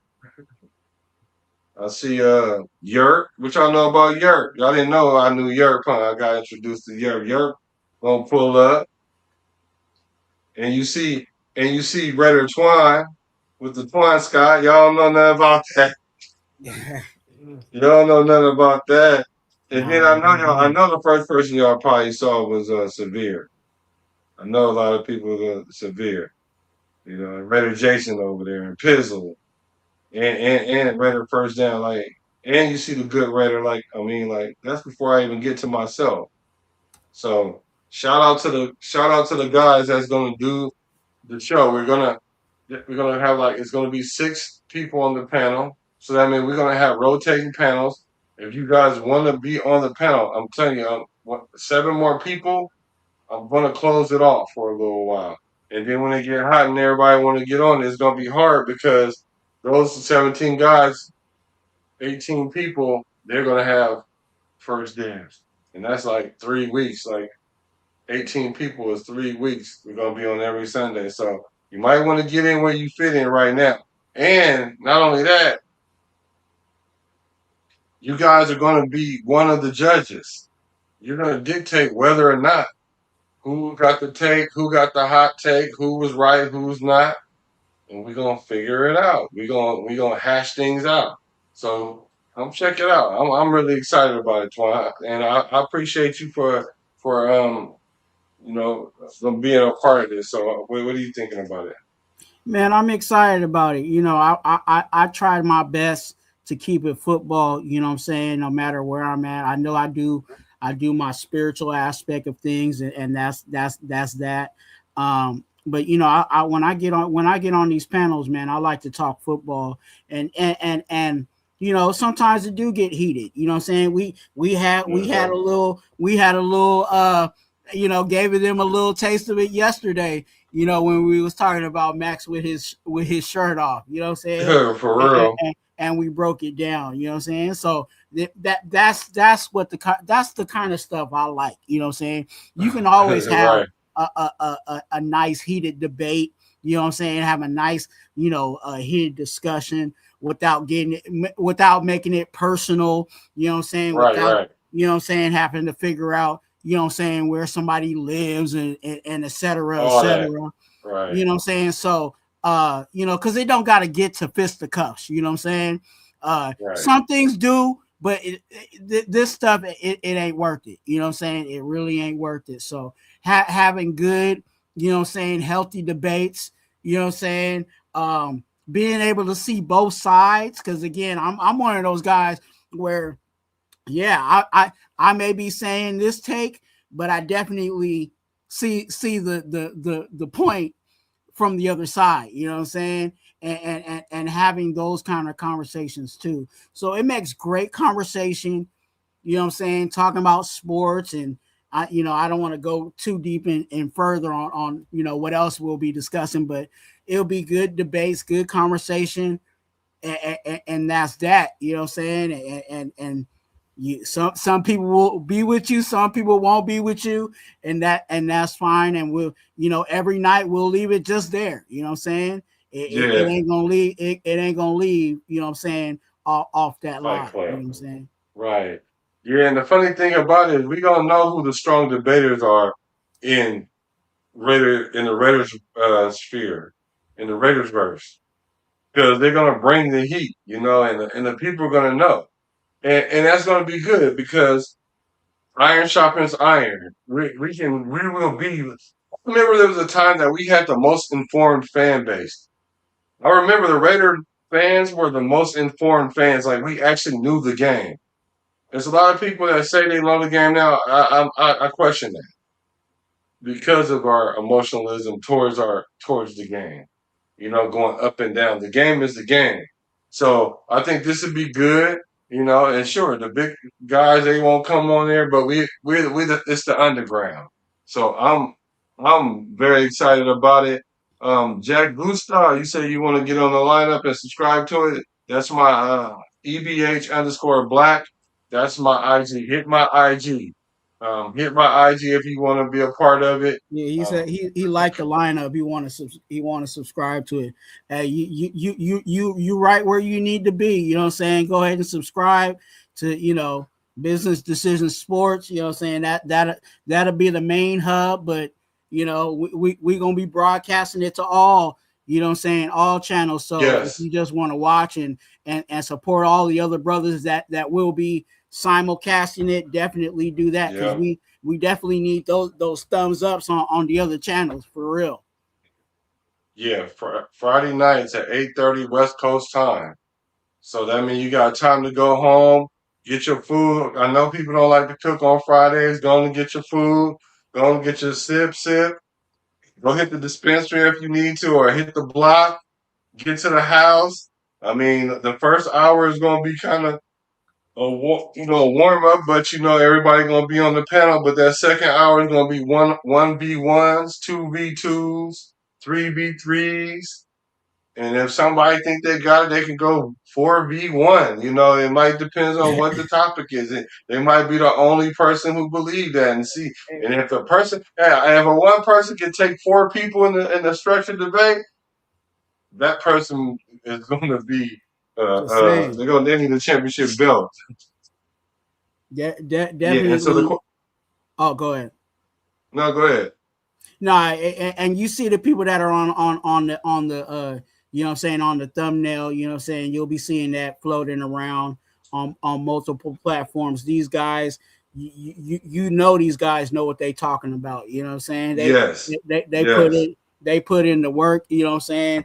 I'm one that has the handy dandy notebook, but these brothers, you know what I'm saying, I don't know their method of study, but they do their homework. So you'll be getting, not only just opinion, but you'll be getting some facts, you know what I'm saying, on whatever the topic may be. And who knows where the topics go, but you'll definitely you will get some facts. Or like I say on my channel, in regards to Raider information, you'll definitely get some Raider gospel. Yeah, I forgot to mention Raider Nation Jason.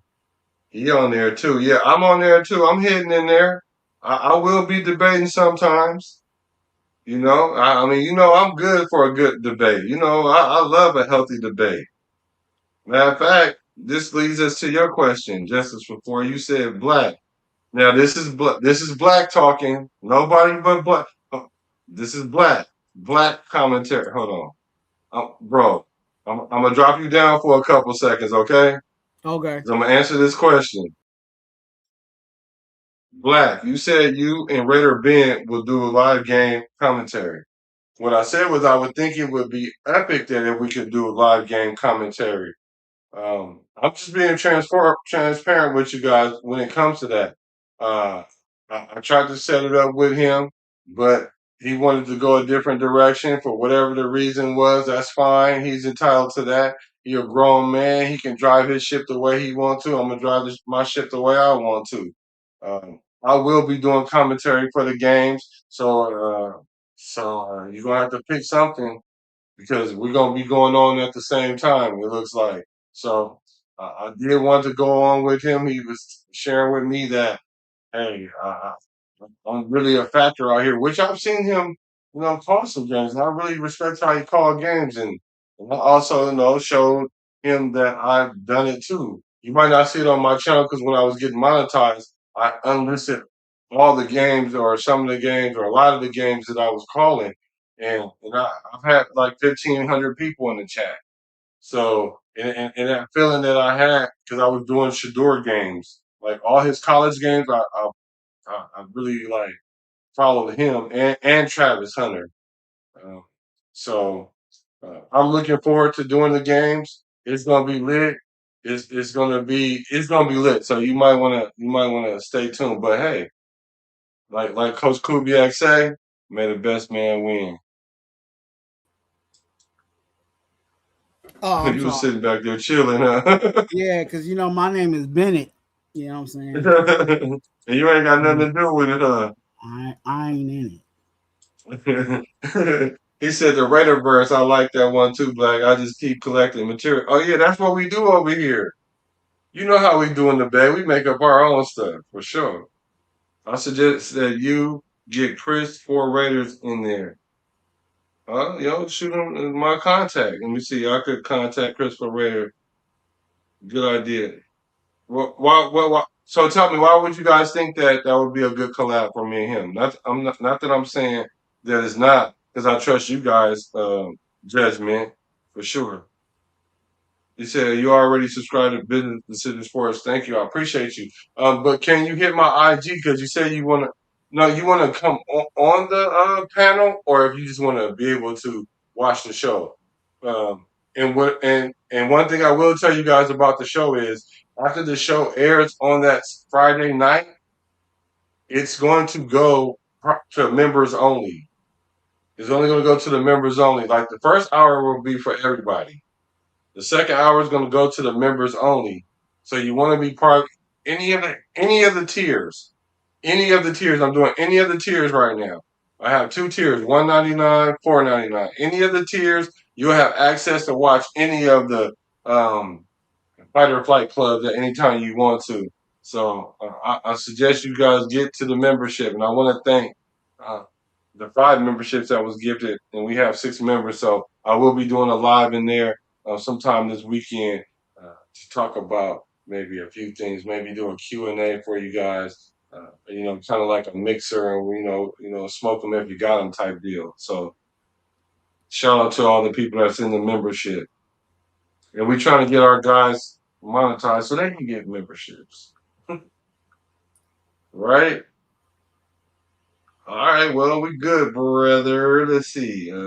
Let's see if there any more business that we need to attend to. Let me think. We didn't have no sponsors today, but that's cool. Yeah, but make sure you hit my my IG. Hit the IG.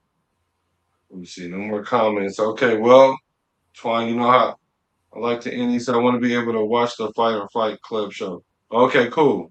Yeah, yeah. Stay sub. Um, you might want to consider getting the membership though, because it's gonna be even some shows that's only. I think some of those gonna be only memberships because not in the beginning though. Not in the beginning. You know how you gotta do it. You gotta get them hooked on it, and then you gotta reel it back a little bit. But I think for a little bit we will have all of them on there. But there might be some special Sunday session or maybe even a Thursday night or something that will be memberships only. So there's a lot of perks of being with the members. Let's see here. Well, brother, you know how I like that. Send the people on their way with a good word. I'll say this, and this is more towards the health realm. Drink some water. Your body will love it. Your body needs it. make sure you drink some water. Get creative. You know what I'm saying? Throw some fruit in your water. You know what I'm saying? Lemon, strawberry. Drink some water. It's getting hot. You know what I'm saying? And yeah, that beer is nice and cold. But make sure you drink you some water. And if you want the water that never runs dry, hit me up on IG. I like what you did right there. Yeah, salute to you too, Lakers. Salute to you as Yeah, well. hey, So, shout you out to know, Lakers in 5. You know what I'm saying? That's one of my good brothers. You know what I'm saying? He is okay. If you are a Lakers fan, that is a great channel to go to and check out. So definitely Lakers in 5. Yeah, well, you know, drinking water is a good thing. I need to go get some more. So I will receive what you said. It make your skin clearer. It make your system And just a little also bit better. drink spring water. Spring water. So some waters are, alkaline is okay. But some of these, like where it says purified, like if that's what you got, then go ahead and drink it. But if you want to, if you're going to go get water, make sure you get spring water. Yeah, It 'cause does real isn't good created benefits for equal. you. All water isn't created equal, you know. So we appreciate you guys watching from both channels, even all 3 channels, including Pizzles. You know, we appreciate you guys locking in, hacking into the show with us. We appreciate the love. We appreciate the loyalty. Y'all already know what it is. One nation. There's only one nation. That's the Raider Nation. Because I'm a Raider. He a Raider. You a Raider. Regardless of where they from the Bay to LA to Las Vegas. All right. I'm a raider from the Bay to LA to Las Vegas. Recipes to Al Davis.